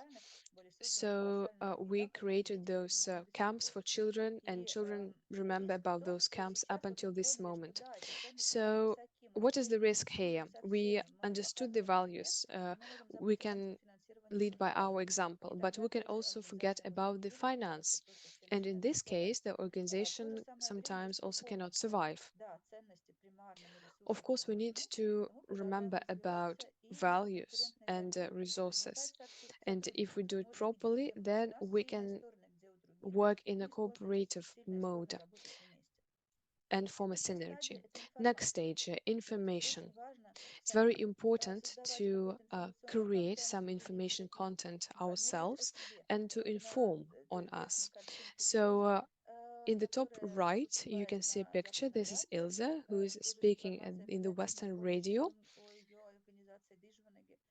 She talks about her organization and our projects. When our organization only started its work, and when we were creating this palliative care, and people in Liepaja and people who actually could make decisions, they couldn't even pronounce this word palliative care. But now we've created content that spreads knowledge and raises awareness. And we spread this by the word of mouth. Quite often we spoke, and our representatives spoke at the TV, on the radio. We also published articles in magazines and newspapers. We published interesting stories. So every year, when we celebrate the Palliative Care Day, we tried to publish some brochure. For example, a brochure with stories of parents who lost their children. We also have the brochure, a book of stories of parents whose children are still getting palliative care. It's interesting, and it's interesting to learn about their experience. We also have movies where children, the patients actually speak, or their brothers and sisters talk about this. This is a very valuable content, and this spreads the value of palliative care and makes it available for the rest. The next stage. This is the stage when we need to actually influence the field. This is the recognition stage when we are recognized. And so we've established our center. Ilse became the person of the year. She got different recognitions and diplomas from the ministries. On the one hand, recognition doesn't actually provide any financial support, but if somebody gets recognized, then there is more probability that in the future the organization will be able to continue to work and get the financial resources for its development. And the last stage here is adherence or loyalty. So for an organization, it's very important to change the minds of people. When we started, we thought, people thought, okay, we actually don't have people with disabilities. When Ilse started, people were saying, you know, we don't have people and children with disabilities in Latvia, but this is not correct. And also there are some ideas that a palliative child appears in the family because this family sinned a lot in the past. So these are all the myths. And if organizations can change these positions, this vision, then it's most probably to stay and continue to change the world. And I guess that if we continue to work, then people will finally understand that there is a value of birth, of people, of children, and there is a value of death as well. And these last days in the life of a person, of a child, are very important also for this person, for this child. And we can use different strategies here. So Zeleny writes very interestingly about it. There are 8 strategies. When I analyzed who succeeds and who fails, those organizations succeed that can combine all the strategies. For example, there is a person who is looking for sponsors. There is a person who is very self-confident, people that are good at science, or people that are good at speaking with politicians, people that can also draft projects like at 3 a.m. in the morning and then bring those papers to Riga. We should also have people who are good at speaking on the TV or on radio. Also, people who can run a marathon with this, and people that can create a masterpiece. For example, they can um, submit reports with good figures, correct figures on time. This all requires continuous growth. And it's very important to actually have all these strategies represented. And we would like to have it in such a way that when Riga Hospital informs us, we could coordinate the work of all the services that work with families at home. And it's very important also to have mobile teams and rehabilitation facilities and technical parks. If something breaks in the equipment, then it needs to be replaced fast. When there is a diagnosis that is connected to the palliative care, a family needs to go through many stages. They need to accept that they're very fragile and that they need help. And incrementally, these families become experts and a huge resource. In our work, quite often families support other families. When we have integration camps or some other events, then families make friends with each other, and this help also is very good, especially in the time of hard decision making. And in these situations, families are ready to shift the focus from treating and curing the child, which sometimes is not possible, and they come to understanding that they need to make the life of this child happier. So our multi or interdisciplinary team consists of a doctor, nurse, social worker, psychologist, and chaplains. And now we are providing support to about 140 families, and the most active support is provided to from 20 to 30 families. And if we calculate the number of medical consultations, we render from 2,000 to 2,500 per year. And we also have about 77 consultations from psychologists per month. The work should be of high quality, so we should have individual relations with families. Families should trust our team. Secondly, the team should get trust from the family. The family should feel safe, and the teams should also make the families feel safe when they'll be sharing their problems. And looking at it from the child's standpoint, we need to make sure that whenever the child is ready, he should be able to discuss questions related to death, because it's very hard for parents to talk about it and for the child to talk about it with the parents. And of course, very often the child feels passive, but in this regard, the palliative care team can help parents develop relations where the child will be more proactive, and there are various possibilities for the personnel to receive support, and that includes individual support. So people should not forget about professional burn down, because they need some rest, and that also engages various strategies that allow us become stronger. But also you need to think about existential issues, because when it comes to your meaning of work, this is one of the components that help you avoid professional burnout. And the surveys showed that the professionals that talk about it and think about it, they have a less chance to get depressed or to burn out professionally. What do? We provide lots of trainings for our team members. We hold conferences. We offer annual camps of and experts from all over Latvia, and international participants come there. And we also have a magazine club. So every month we discuss articles published and dedicated to to palliative care. We also offer practical training, so people can come and train their skills by using the um,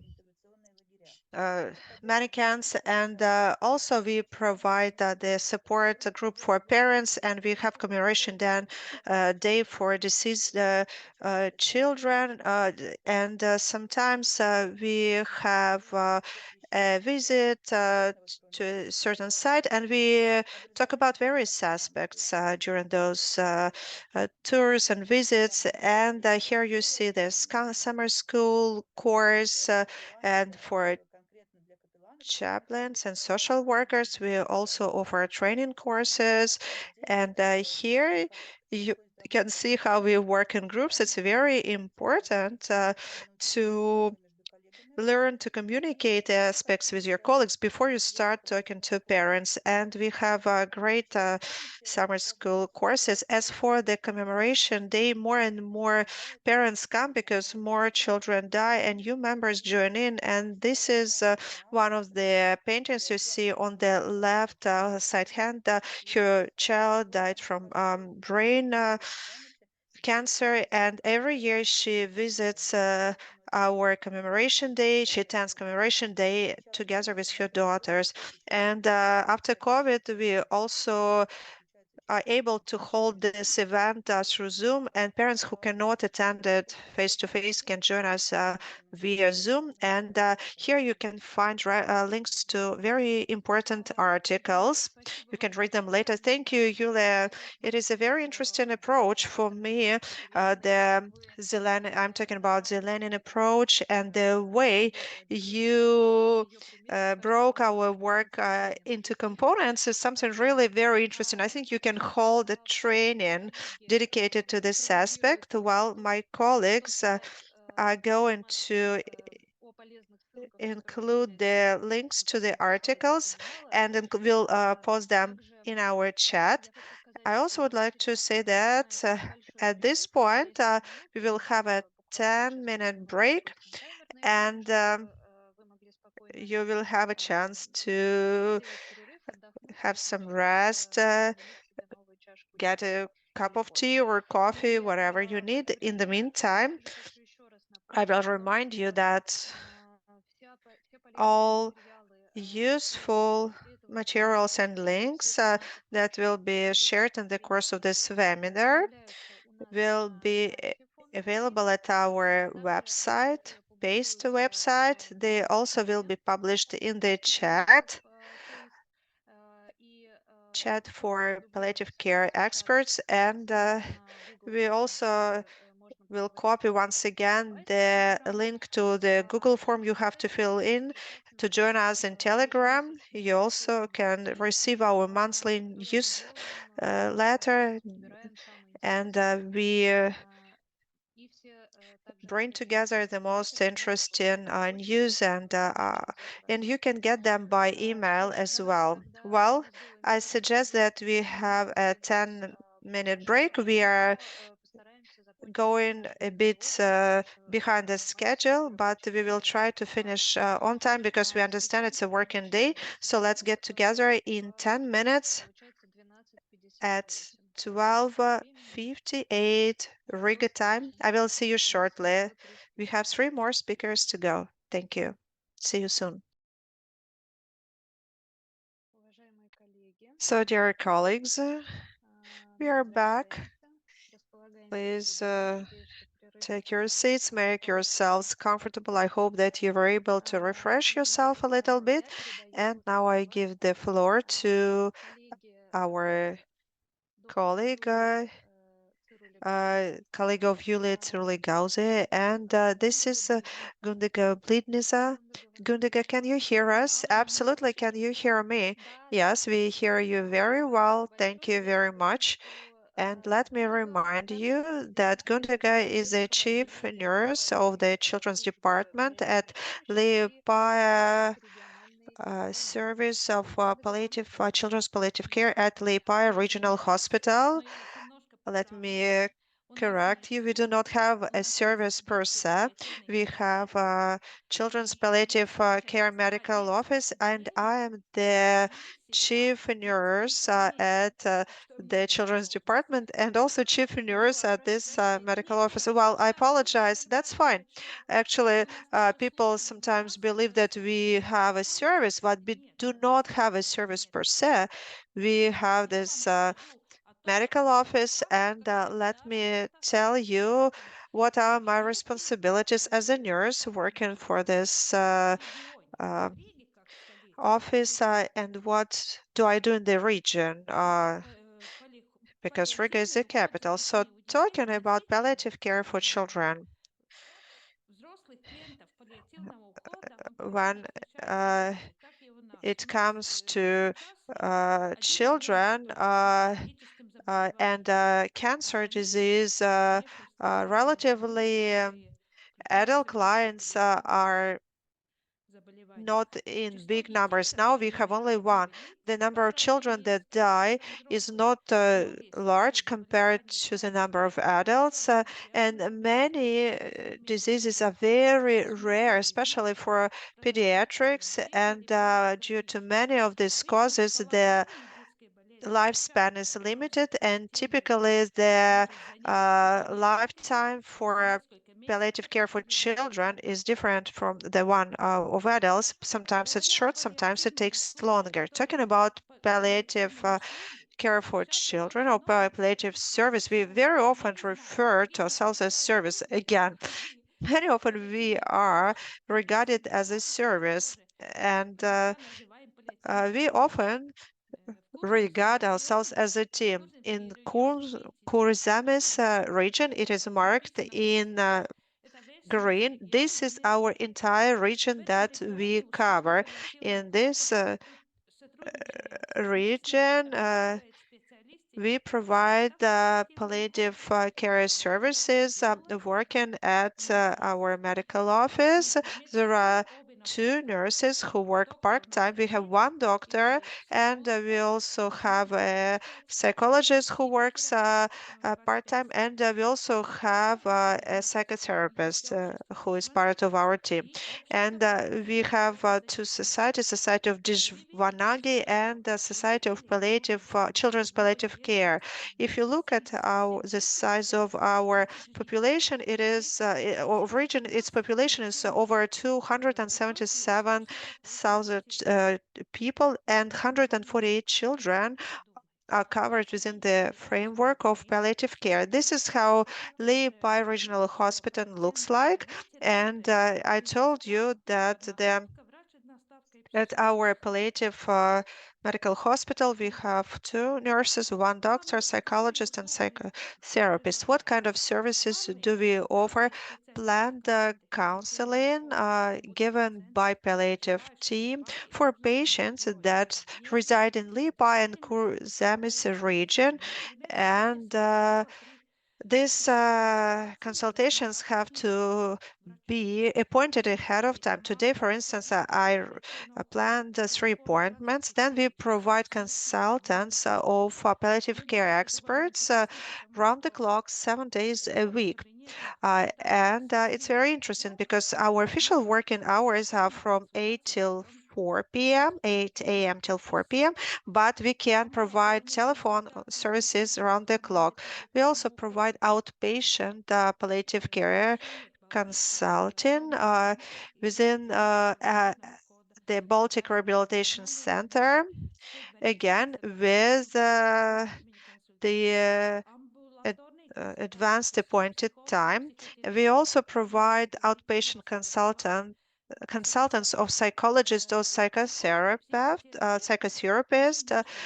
Psychologists and psychotherapists are part of our team, but they actually see patients in their offices in the city center where they practice, and you see hospital is a hospital, and it's not convenient for every family or every child to go to the hospital specifically for psychological consultants. And our hospital is located on the outskirts of the city, 40 minutes of driving distance from the city center. And if you have a sick child and if you don't have a car, it is quite a challenge to take a bus ride and to get there by public transportation. Therefore, psychologists can admit patients in their offices. We provide also psychological, social, and spiritual support of families, and we can provide also psychological support 24 months after the child's demise. And also we provide the service like a minute of break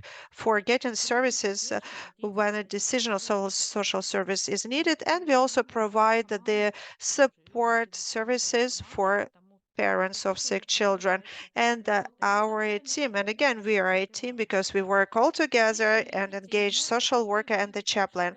So this is how our medical office looks like, and of course we do our best to make sure that this office looks very child friendly, and the child can a bit relax, or it can focus on toys and have a game, because typically the conversation that we have with parents is quite long, and we want to make sure that children are not afraid of any manipulations. And by the way, of course, we do not offer any medical services right here. If they're needed, the child can go to the children's department. It is located on the same floor, so there is no problem whatsoever. Okay, the number of the patients has already been mentioned, 148 as of today. And I'm not going to list all types of diagnosis. It includes neurological, metabolic, cardiological, respiratory diseases, all possible things you can imagine. And here you see the number of consultations for this year. We have already given a statistic for several years with a breakdown for each year, but here you see how many consultations are provided per month by the doctor and the nurse.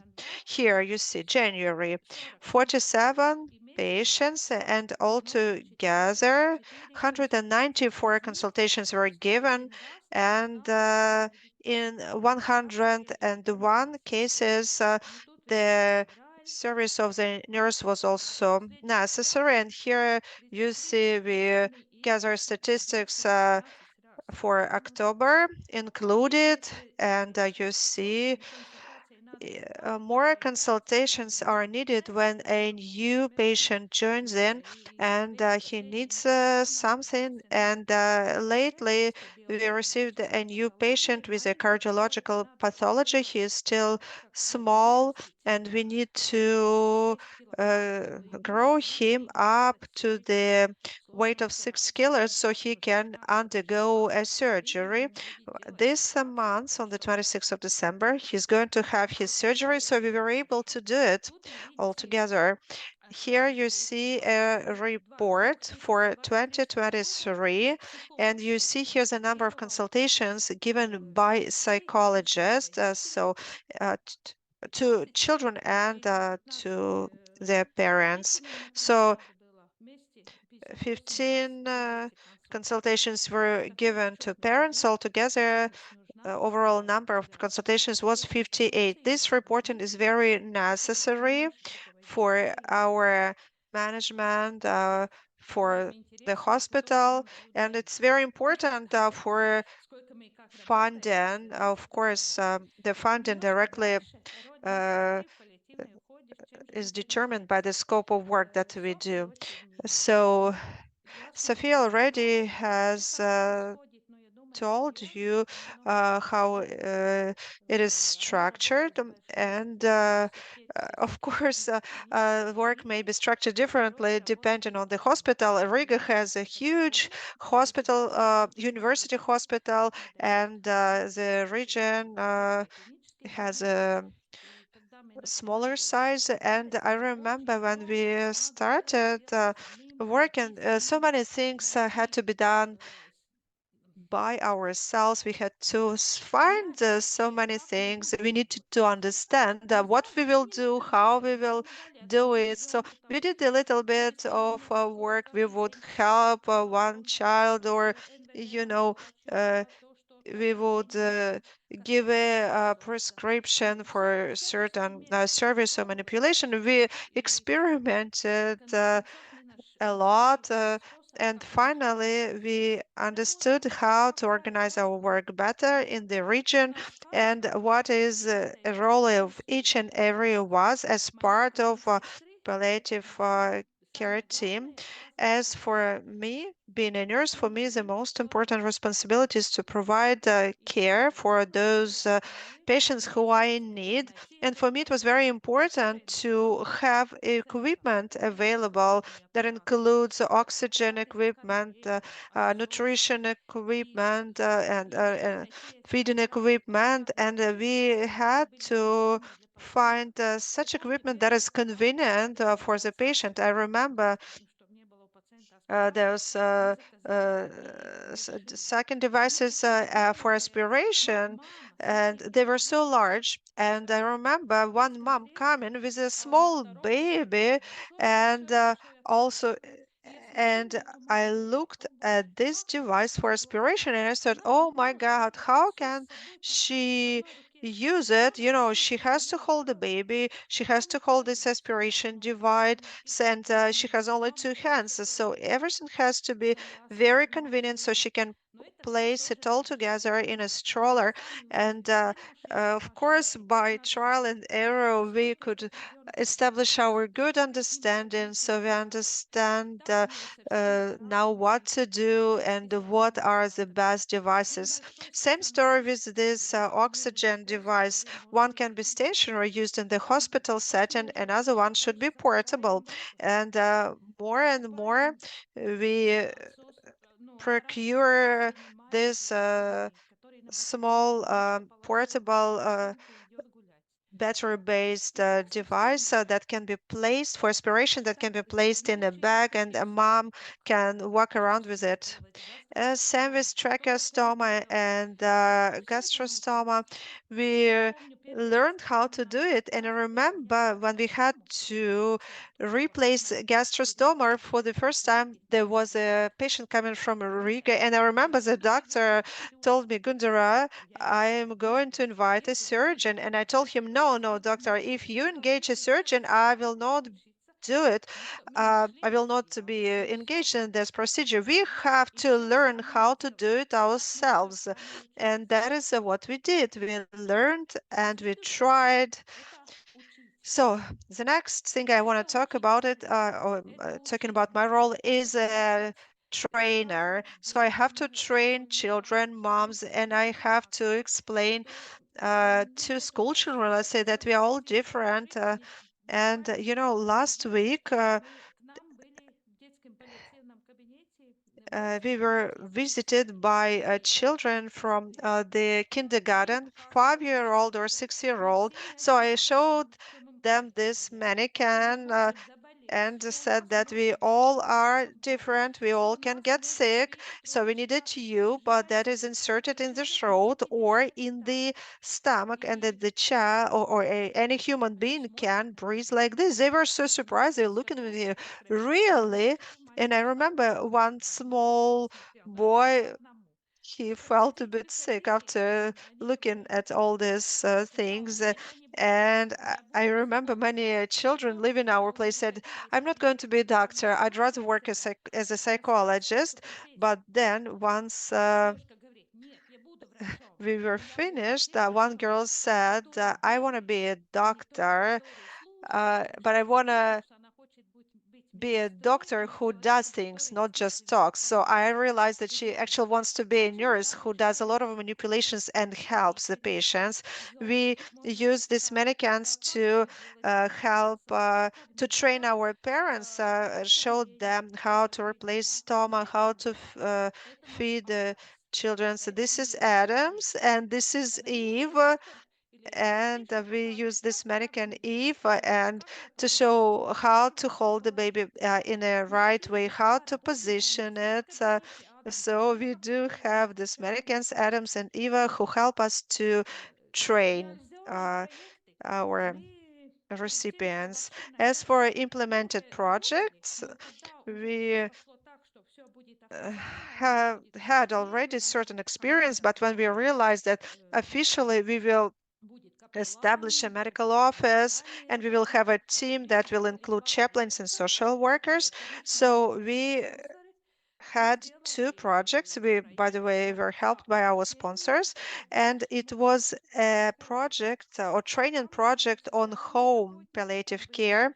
That project engaged social workers and people who have to take care of patients, and they are not medical professionals. And we saw that everybody had to know what was going on, what it takes to take care of a sick person staying at home.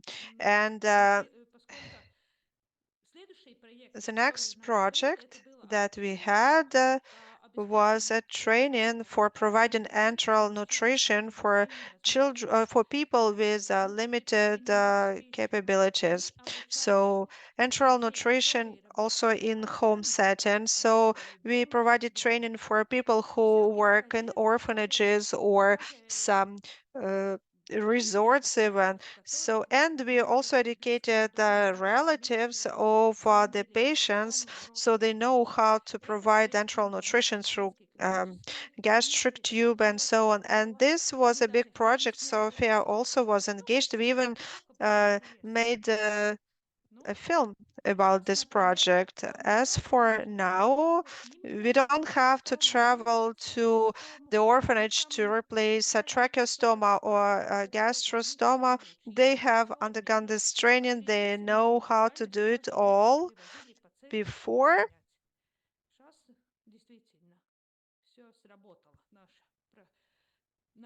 Now our training program has worked and it becomes easier. And another task of a nurse is cooperation. It's very important because any person working in a palliative care team has to understand that one cannot do everything alone. The team is the most important one, and one needs to learn to cooperate. We all render one service, the same service. For example, I understand that I can't do without professionals from the Children's Clinical University Hospital. I cannot do without the pediatric palliative society. So we ask a question every 3 days. So we also cooperate with colleagues in our hospital as well. For example, now one needs to wait for an appointment with a professional for a long time, but I can actually go to my colleague and ask my colleague to examine my patient. It's a palliative patient, and this patient can't wait. And I would really like to thank the colleagues in our hospital that they always respond to our requests and they examine our patients. Also, we need to work and cooperate with the associations and with those who support our activities. So the funding that we got from the government only applies to the consultations that our professionals give and for some utility costs. And all the equipment is bought with the help of our sponsors. Our sponsors bought it for us, gave it to us as a present, and this work is undergoing. So we need to understand that there are a lot of people in the society who would like to help. Because in our region, children are getting everything they need in any case. And of course, we need to cooperate at the international level with Lithuania, with Estonia, with Ukraine. Just yesterday, we welcomed guests from Ukraine, two ladies, one from Kiev, one from Kharkov. So they are staying in Latvia now, and they are also familiarizing themselves with the work of palliative care service in Latvia. And I would like to repeat the image again and show it to you. I didn't know that Yulia would add it to her presentation, but let's enjoy it one more time. Palliative care is the ongoing training, especially pediatric palliative care, because the diagnoses there are very different. And sometimes you listen to a patient, to the child, and you try to also read some scientific literature to understand what this actually means. So we can never know everything, and we continuously learn. And we learn collectively. Here you can see the picture from our summer school. Here are the people that work both in the adult palliative care and pediatric one, because, well, children grow and they sometimes become adult palliative patients. And as Yulia already mentioned today, we have the magazine club or reading club.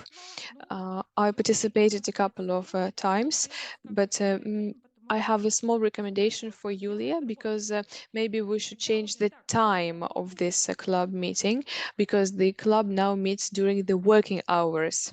So we have a lot of work to do, and sometimes I simply don't have any time for the magazine club.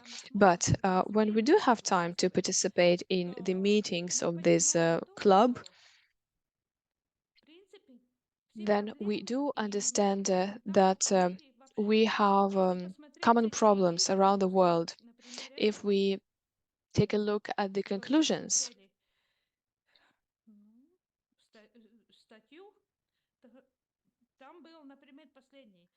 then, for example, we have such a conclusion as the successful care at home can be provided only through the interaction between the hospice and the hospital.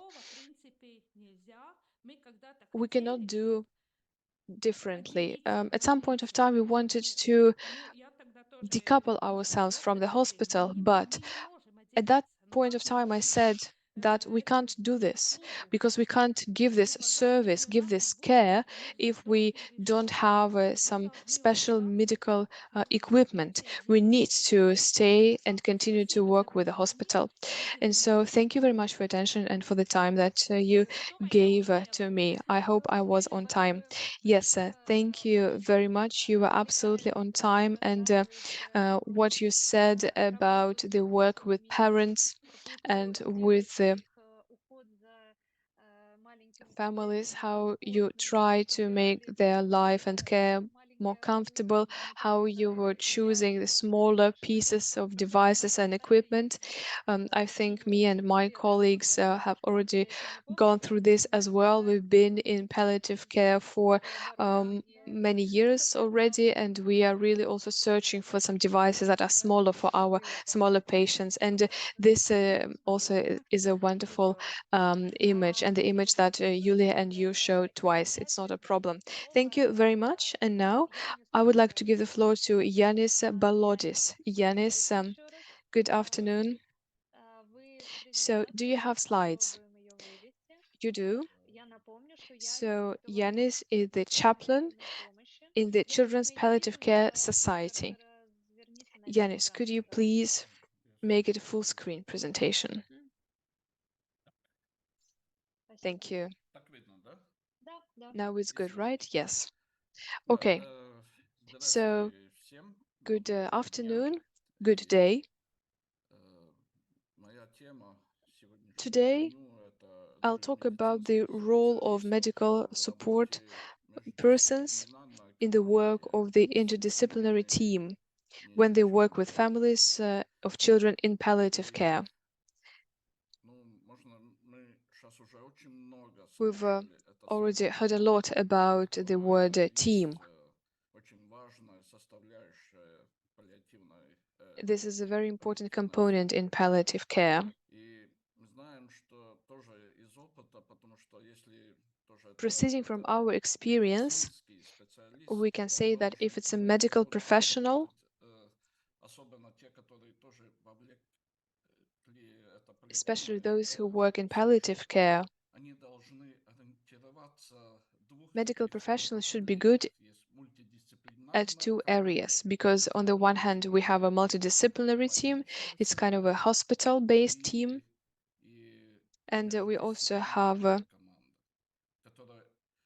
multidisciplinary team for palliative care, without which we cannot give palliative care. We cannot help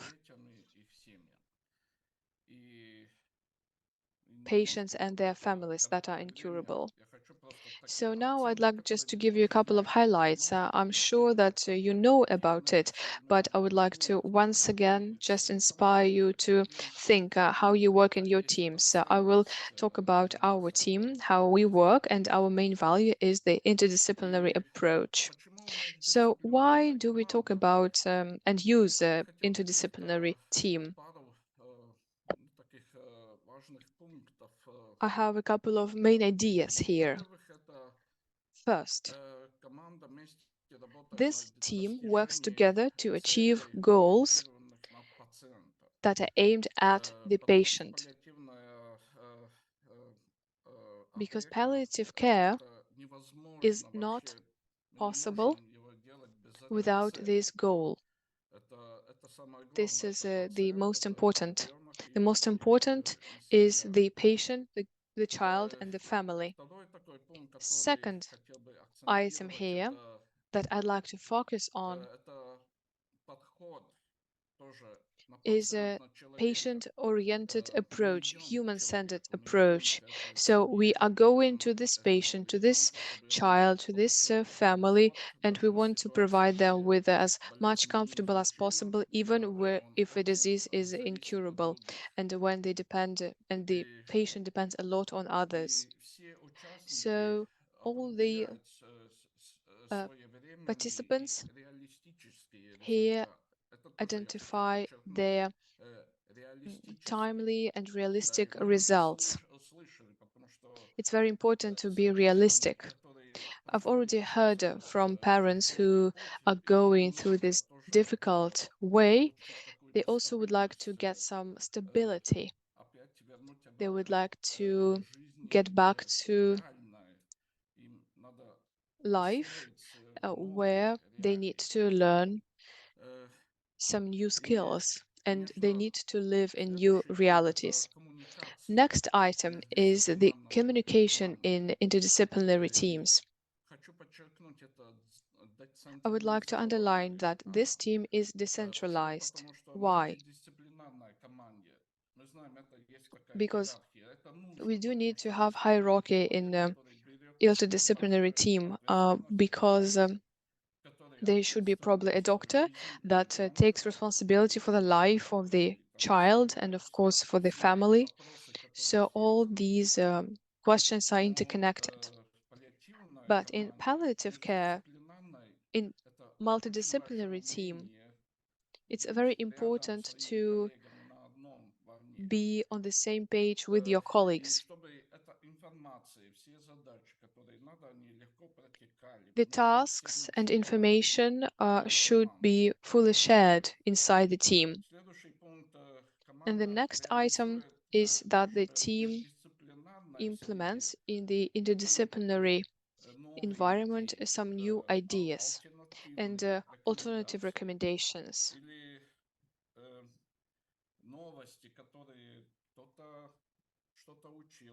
Also shares some news, and this should be transferred from one team member to another very fast.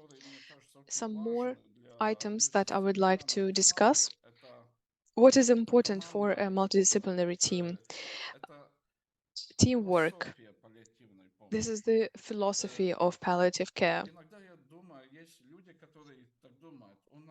Sometimes people think, okay, we have an interdisciplinary team because we managed to involve a doctor, a nurse, a psychologist, a social worker, a chaplain, and there are also some volunteers in this team. And This is it. I don't need to think about anything else. These people are responsible for addressing their task. This is not true. This is the philosophy, this is the idea from which we proceed and from which our disciplinary team proceeds in palliative care. And it is very important to understand.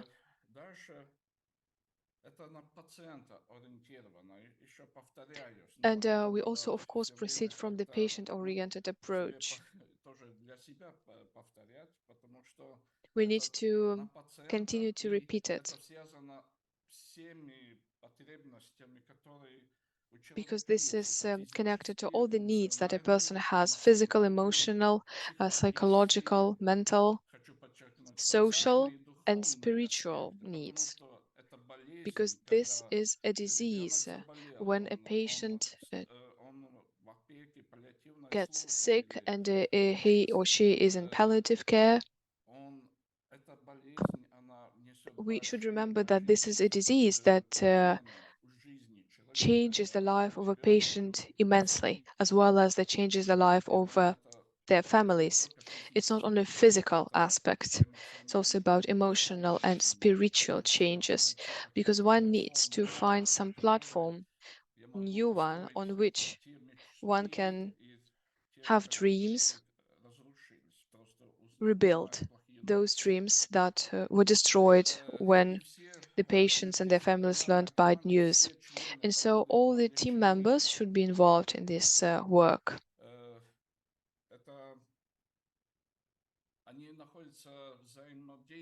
And it is done in cooperation.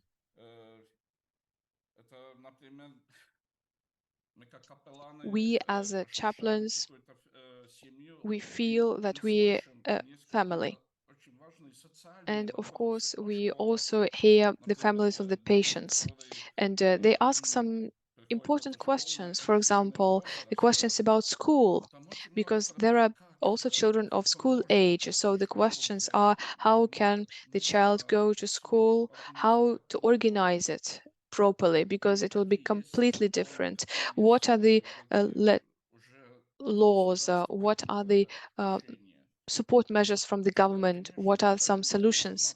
And of course, we transfer this information immediately to our colleagues from the social service and to our social workers. And we cooperate with them, we transfer the information to them. And so then they visit the family and offer their advice. So it is all interconnected.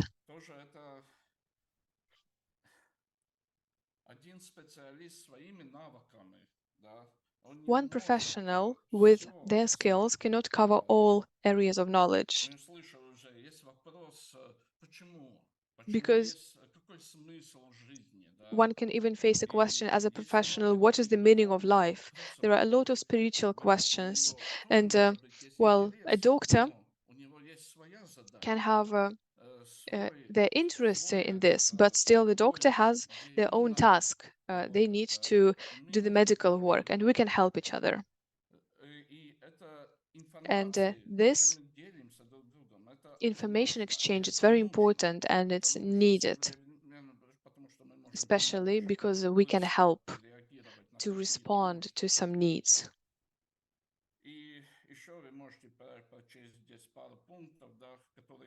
And so I've listed 10 items here, and all of them are quite important. And I also wanted to show you a short diagram, because I thought how to show it. Maybe I can put some words and use some words, but I just wanted to show it as a diagram, how it functions, because we have a multidisciplinary team or interdisciplinary team. We can't say that this is bad. No, it's needed because it's a hospital, and one needs to respond to patients' needs very fast. But those children that stay at home, they are also sick. They can have this disease for the rest of their life, and the functions there are different. And so it's important to make all the members of this team be on the same page. Of course, it is doctor-centered. because doctors say what is the problem, what is the disease, etc. What are the tasks, I mean medical tasks to complete. And so the doctor outlines the vector of a further work trajectory. But first, the doctor, of course, needs to address some medical issues, then social ones, and then the rest. There are some cases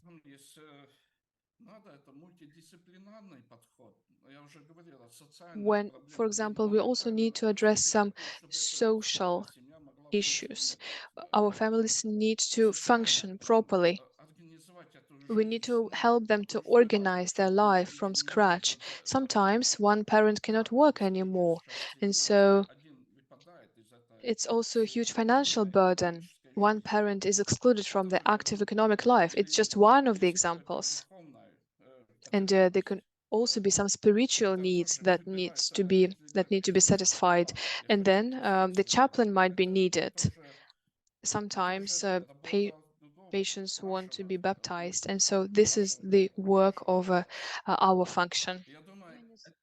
Janis, I'm very sorry, but we are very pressed for time. Yes, I'm just finishing. So I guess that what's most important for the team is to strike this balance. And here I listed some important characteristics that an interdisciplinary team should have. It's unity, it's a trust, it's kindness towards people. I think that a career-oriented approach and self-centered approach are not working in the interdisciplinary team. Also, empathy, respect, service should be present.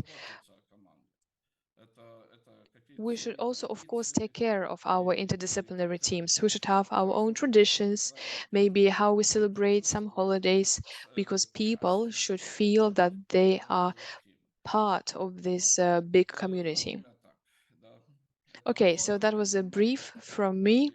I just gave you some highlights and insights, but I think that not only in palliative care, the work of an interdisciplinary team is very important because it makes people think differently. Because as I said, and as was said before me, one cannot do everything.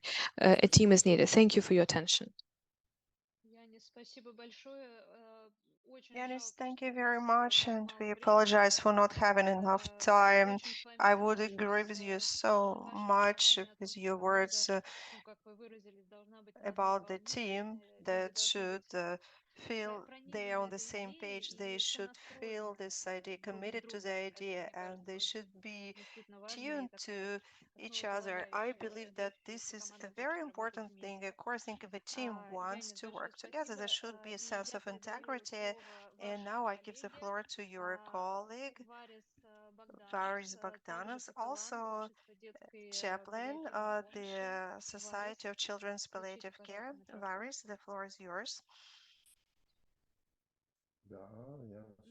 Yes. Thank you.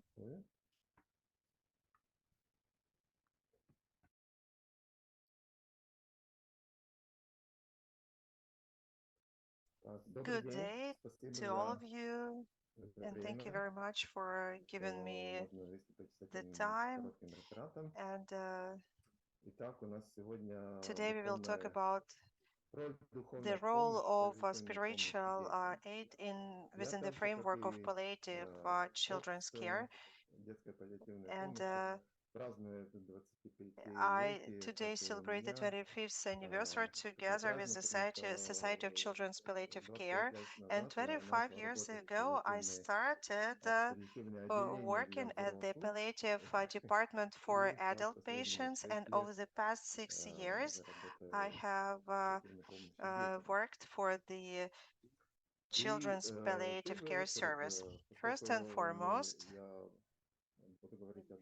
since I'm going to talk about spiritual help, we need to understand what is spirituality. Of course, everyone can interpret this idea individually, but it's very important to understand what it is for you. And your understanding of spirituality can evolve along your life journey, and that can be changed due to difficulties. And it's something very personal, something you need to think about in order to solve various issues that you come across throughout life. And of course, spirituality is based on your system of values,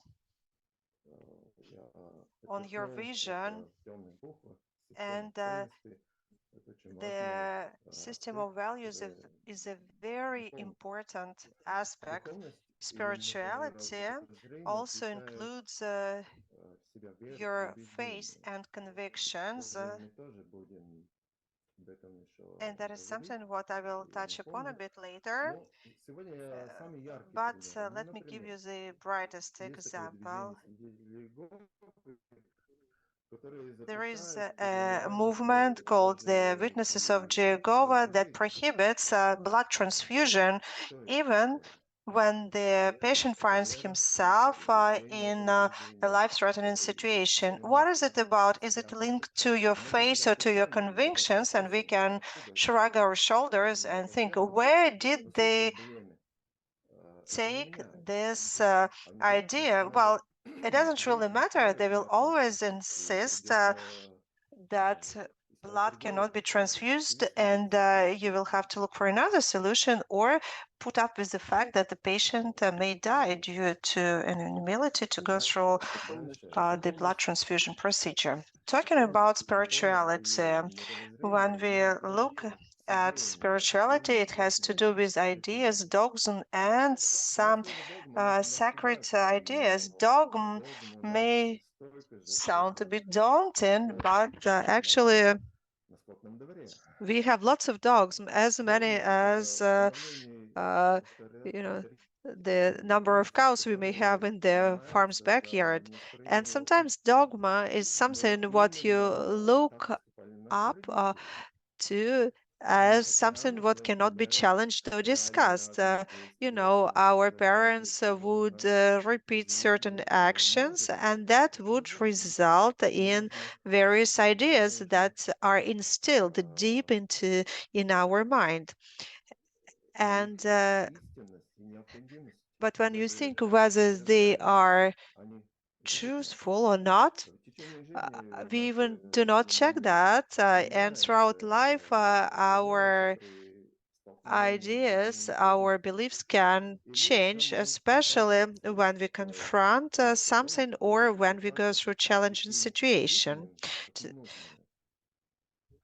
And some dogs can be disregarded as the ones we don't need any longer. And also, spirituality has to do with the interest to the core existential questions and often can be looked at as the search for meaning of life. There is a stereotype according to which spirituality is compared to aromatic hydrocarbons. For instance, perfume is a product of some chemicals, and we know what a painstaking effort it is to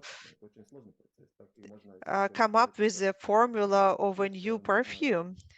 Same with the search of meaning of life. It is a very painstaking process. Every person believes in something, and many have similar values and similar ideas and beliefs. An individual is an integral unit in all life situations. A very simple idea. However, this notion has to be specified. The person cannot be separated or broke down into components. When you go as a patient, as you go as a passenger on a bus, you may be deep in your thoughts thinking about your upcoming vacation. But if the bus goes through a bumpy road, you may jump up high with all your ideas, and there is not a single process that would not engage part of the body. The entirety of a human being is always engaged, and we understand that the in every process our body, spirit, and soul are engaged, and only as we go through dying, the disintegration of these three components can take place. And we know while we are alive, body, soul, and spirit are an integral in an integral unity. And only after death, the body starts disintegrating very quickly. Now, let us talk about a situation when a person has to take pain-relieving medications. This is a quite simple process if you think about the process of administration. But we know that it also can be very challenging. You would think, what could be easier than administering a pain-relieving medication? But there are so many aspects we have to take into mind, like what if the medication can cause addiction, or if it is detrimental for certain organs like liver. And these are the questions that are very concerning for a patient or for parents if the child is in a very severe condition, and sometimes the patient can live for a week or a month, and there is so much fear, anxiety, and even shame. And sometimes when parents communicate to the relatives that they agree to give a pain-killing medication to their child, the relatives can ask, are you sure you really give it medication? And children and parents experience fear, and they think that maybe they did something wrong, and they succumb to the pressure coming from the doctors. And of course, these questions are caused by misunderstanding or stereotypes, and even a long discussion with doctors may not fully clear things up. And very often, such medications, they are the predecessors of the death, and also comprehending so many new ideas. And of course, it has to do with the system of values, beliefs, sacred ideas, convictions, dogmas, and again, that covers body, spirit, and soul, and you cannot take them apart. So when a person experiences pain, it is not a pure medical problem, it is also a psychological, spiritual, and social problem. So the idea behind the palliative care is to provide comprehensive care, and something what other speakers have already talked about. So this is the foundation of the palliative care, comprehensive palliative care, to provide the best quality of life for the child and for family. It is very important to demonstrate a high level of cooperation between the team members. That is something what Janis has just talked about, highlighting certain important things. And of course, if there is not a good understanding within the team, there won't be a possibility to provide a high level of care. And any medical problem of the child impacts the integrity of the family. And we understand that it's not a pure medical problem that is solved by a doctor and by a nurse. And on the previous slide, I have already given you an example with given a pain-killing medication, how difficult it is sometimes to achieve a result. So a family will systematically give the medication to their child at a given time, so the medication will indeed work, and it may be a problem. And the spiritual problems also impact the quality of medical processes, because in the course of a difficult situation, the perception of the world is changing on the part of the parents. I remember one mom told me after her child dies, she said that she felt completely empty. And of course, while the child was alive, he took her attention fully. She did not do anything else. Then the child died, and her life also died. And she said she felt completely empty. And I asked her, what did you do before the child's birth? She said, well, it was different life with different values. But now I don't really care about those matters. They're of no importance. I feel empty. And I told her, you need to start creating your new life based on the values and needs that you may have. And this is the work of the chaplain, and not the chaplain only. There are other experts that are engaged in providing support, and only our joint effort can provide good results. So with this, I finish. Thank you very much for your attention. Thank you for giving me the opportunity to speak today here for you. Thank you, Varis, very much. It was a pleasure to listen to you, and the examples that you have provided, they resonate with our hearts. Thank you. Well, all our speakers have taken the floor. Nevertheless, I would like to give the floor to the expert on whose initiative helped developing children's palliative care in Latvia. Dr. Anda, are you with us? Yes, I am with you. So let me give you the floor so you will give your closing remarks. Yes, dear colleagues, first of all, at the end of our program, the head of the society, Dizvanage, was supposed to talk, and the head of the Baltic Rehabilitation Center, Madame Ilze Durneva, and I should say that I'm proud to have such great partners.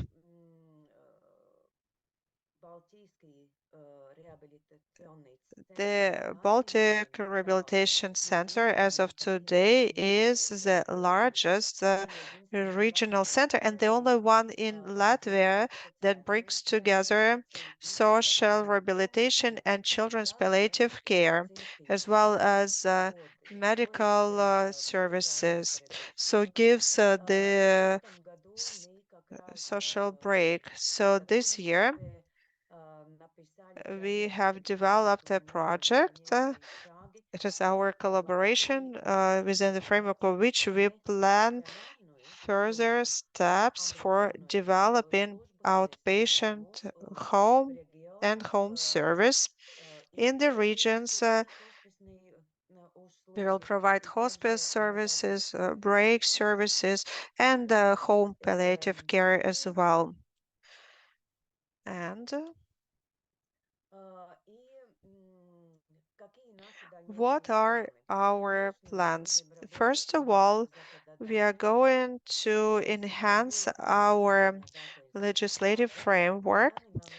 As of today, we are developing the charter for adults palliative care. I hope that this charter also will include the points covering children's palliative care, and we also are developing intergovernmental cooperation.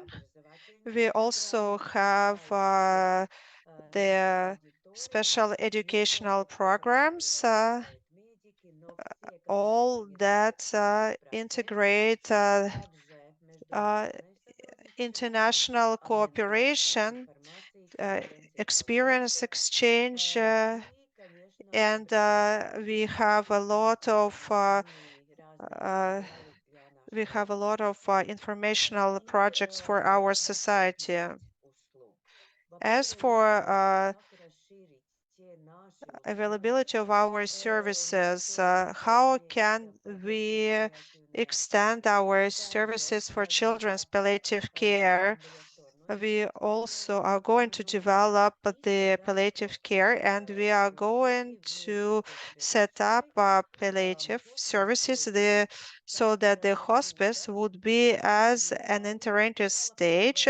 First, in Liepaja, we could have the hospice room, and the child on one hand is ready to go home, but the parents are not ready yet, so they could spend a few days in that hospital room and then go home.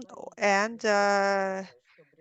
for instance, some families do not want their child to die at home, and then the child can stay in this room as well. And we also can look at resources where we can develop. So we will be looking for projects and foundations, and I hope that when we get together in 5 years, there will be more achievements. I would like to thank everyone. Thank you, dear organizers. Uh, Thank you, dear attendees, and have a great day, everyone. Большое спасибо. Я хочу поблагодарить Thank you всех very much. I would like to thank all our speakers for their professionalism, for your readiness to do this great deal of work, because indeed you are very impactful when it comes to patient lives. I would really like to thank our speakers, because you really influence the lives of our patients, of our families. So as I said, we will have a Q&A session. We'll probably stay maybe 5 or 10 minutes longer. If you need to disconnect, we do understand it. But if you can stay with us for a little while, then let's try to answer to the questions that were asked in our chat. And I also see the raised hand. So somebody wanted to ask a question, right? So Aina, if you are here, we see the raised hand from you, Aina. So please, the floor is yours. Now you can switch on your mic and ask the question. Please unmute yourself, Aina.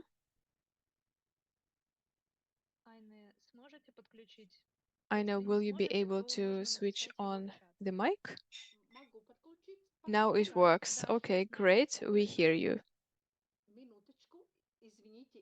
Just a minute. Sorry, I was talking over the phone and I forgot the question that I wanted to ask. Okay, then I'll read the questions from our chat, okay? And now you can try to remember. Your question. Okay, colleagues, we had a couple of questions, and they're all very important, and I'll try to cover all of them. Please be brief in your answers.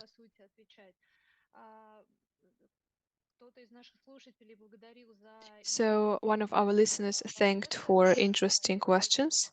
Yeva thanked for interesting presentations, and she asked to talk a bit more about which governmental body is responsible for the provision of patients with equipment at home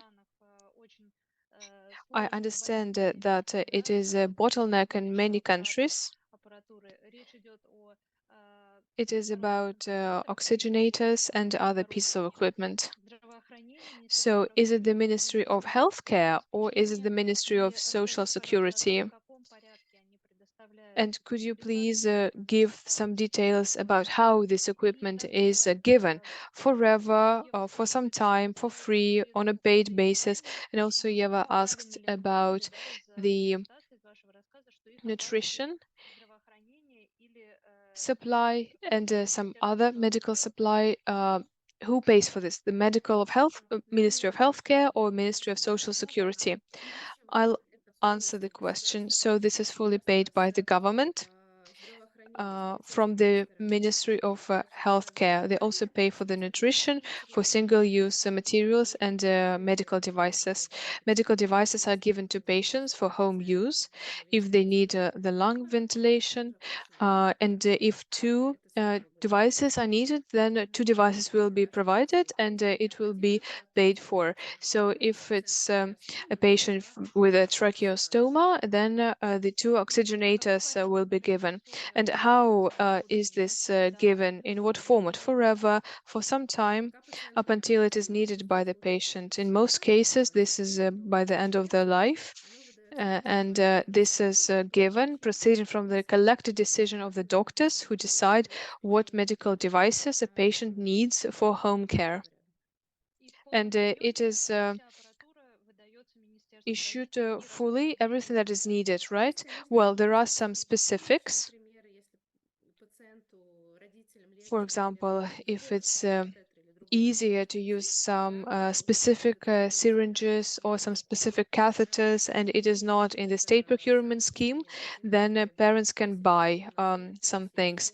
And if we don't have something, then we have charitable foundations. We have the Foundation for Help, and we can also ask this foundation to buy some medical devices. Okay, thank you.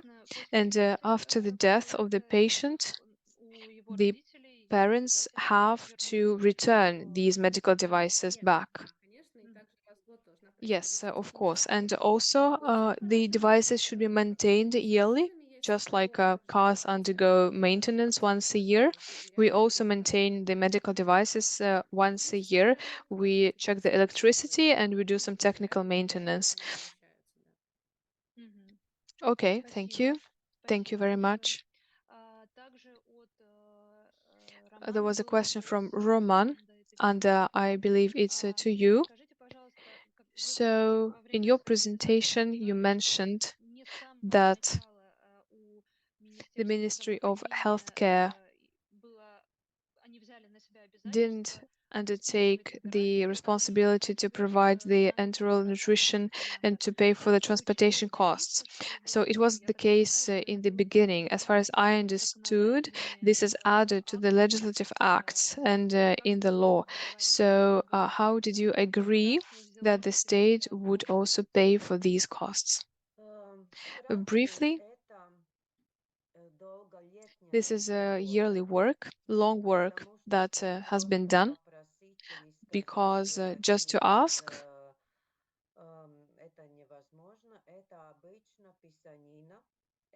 this is not enough. This is bureaucratic work, a lot of paperwork, a lot of meetings, letters. For example, special nutrition. We worked on it for 10 years. And as to the artificial lung ventilation, we started to provide it at home start in 2008. And so only over the last years we finalized all the details.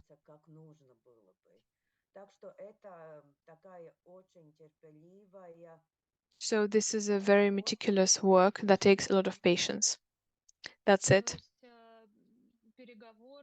So these are negotiations with the representatives of authorities, with the civil servants. So it's bureaucratic and paperwork, right? Yes. Yes, it's a long and bureaucratic work. Why do we need foundations and societies? because the shortest way is if you have a NGO which can provide care faster and buy devices faster. It's Да, easier. мне кажется, Okay, because to wait until it will be added to the laws, it's a long way. да, я Okay, здесь I примерно do agree with you in согласна. this respect fully.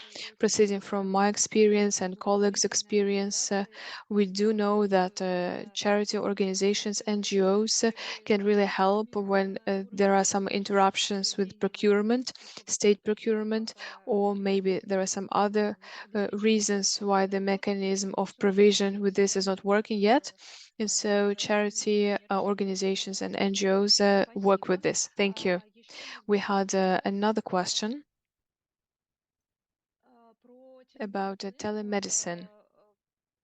вот у кого-то в презентации тоже упоминалось, что So телемедицинская somebody mentioned that the начала telemedicine в support 2016 started году, in и действительно классно 2015, было and возвращение, потому что indeed до that ковида, was даже quite задолго до impressive ковида было видно, что because активнее и быстро развилась эта before возможность. COVID Тем it не didn't really менее, work я думаю, что yet, мы все знаем, что есть but now it's специалисты, possible. которые And we do know that противники there are после professionals работы that are с against телемедициной, telemedicine. и в этом And действительно есть свои indeed, риски. there are some Я бы хотела risks. спросить, вот, может быть, из тех And специалистов, I would кто like to ask может the помочь нам обсудить professionals who are вопрос present в here, институте тоже, э, какие есть what are the различия по limitations диагнозам, when по it comes to the состояниям, diagnosis, чтобы when действительно telemedicine is possible and когда when it is не not нужно possible, and использовать definitely диагностические one to needs to have телемедицинские the методы, а только uh, очные встречи one-to-one and возможны. offline meeting. Так, I see Юлия, Yulia можешь has raised a ответить? hand. Yes, I can comment about regions.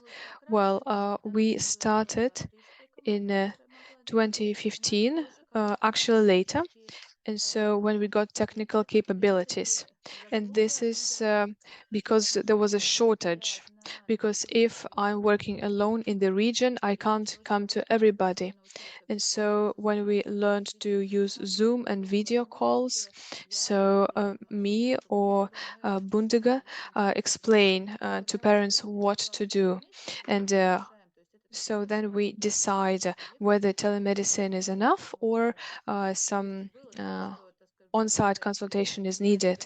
Sometimes parents actually changed, replaced gastrostomas under the control of my colleague. And so there were other cases when something has happened with nutrition, and we helped with telemedicine.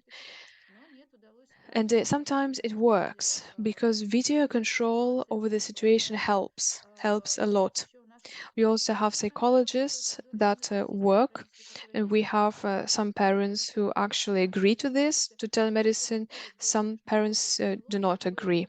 So COVID was a difficult one, but still we got a lot of opportunities now that we didn't have in the past. Поняла, спасибо. Действительно, все очень гибко, и порой So специалисты, indeed, которые very, very хочешь не хочешь, приходится interesting, прибегать к very удаленной good, and медицине. sometimes we need to offer some remote Скажи, consultations. So Aina, did you remember your question? I'm sorry, I just raised my hand by accident. нет, всё в Okay, okay, порядке, it's fine. ничего. Тогда можно Okay, then we can continue with the questions that we have in the chat. Аня, я And вижу, вы you поднимаете also have a raised hand. Did you want to add something? Yes, I wanted to add that during COVID, for our colleagues, for chaplains, for Janis, for Varis, the COVID times were a challenge because they started to organize support groups of parents in Zoom. Мгм. And so the results were quite good. That was my first comment.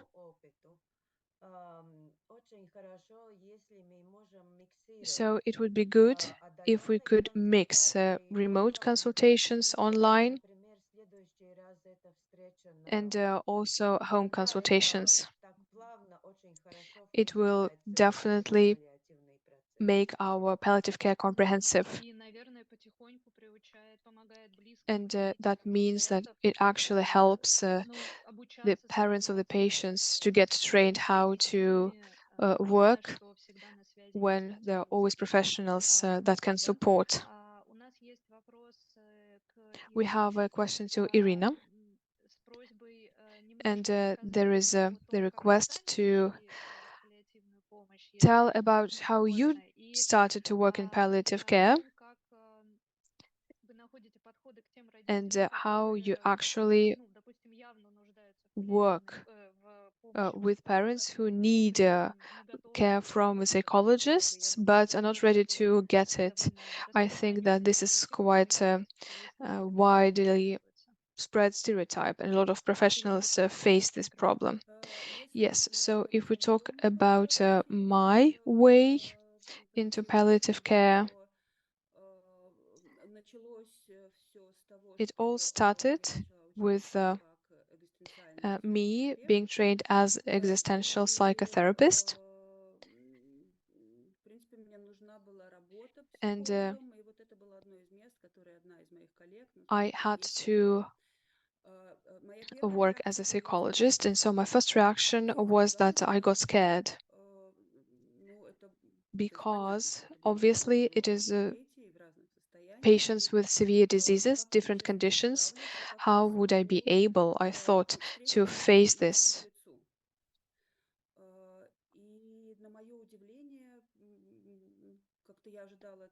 I actually expected some other reactions. I also have some memories from my childhood when I was still a child, and I saw children in palliative care. I was actually afraid that I'd be scared, but it wasn't the case. It was difficult to be involved in this process, tracheostomas, gastrostomas, etc. This is the technical part. Actually, I don't really work in medicine, but here you really need to work in this, get some experience for a year or two to be in the team together with the nurses, to also feel what it feels like. And so then we can be filled in with this, and we can help. And so as to parents that don't want to start working, well, sometimes we can't force them. You can just be nearby, just say that you are here, present. It's very important because you don't always start with something very deep. Sometimes you just come for the first time to sign a contract, and you just get into some contact, but it's always something personal.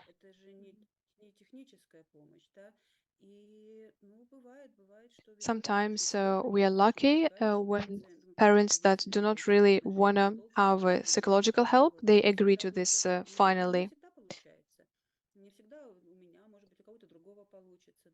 We are all very different, and maybe somebody else can also convince parents to do this.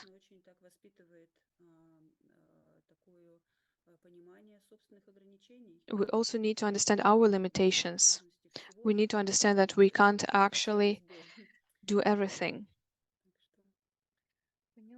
Okay, I got it. I have a question from me.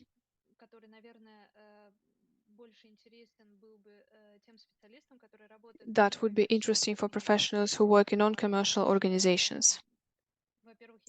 Because I do understand and I do agree that comprehensive palliative care is not possible without the public and private partnership that are professional in the topic that they work with. But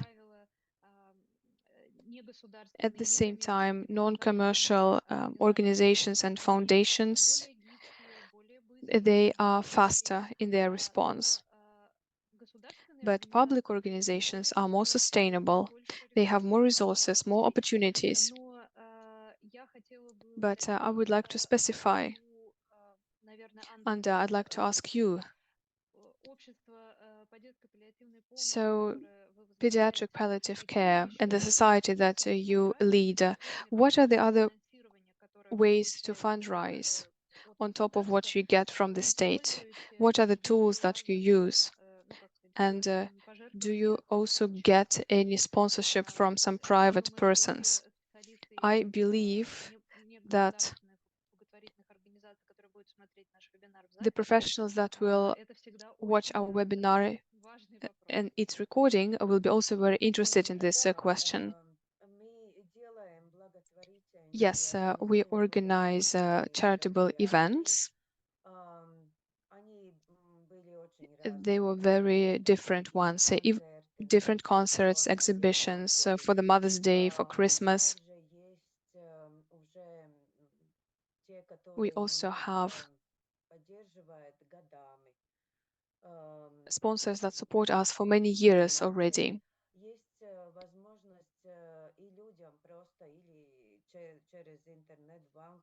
And there's also an opportunity to do the bank transfer. There are some sponsors that just give us a couple of euros, so the help is very different. But lately, there was a research of one of the organizations in Latvia that said that the rating of sponsorship has dropped.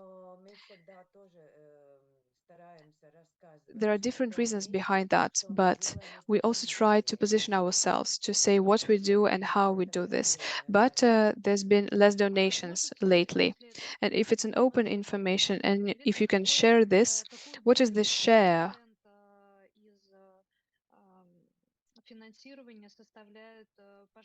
What is the share of donations in your budget? It is a very small percentage, maybe 10. These are small ones.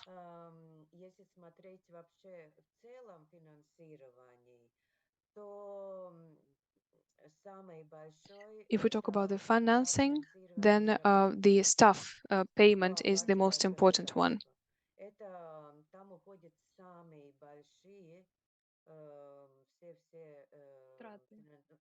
So all largest expenses fall on them. Okay, thank you. Got it. All right. I think I have exhausted our list of questions. So we received them in the chat, and also we had a section for the questions. I see lots of words of gratitude, and I would like to thank you all wholeheartedly.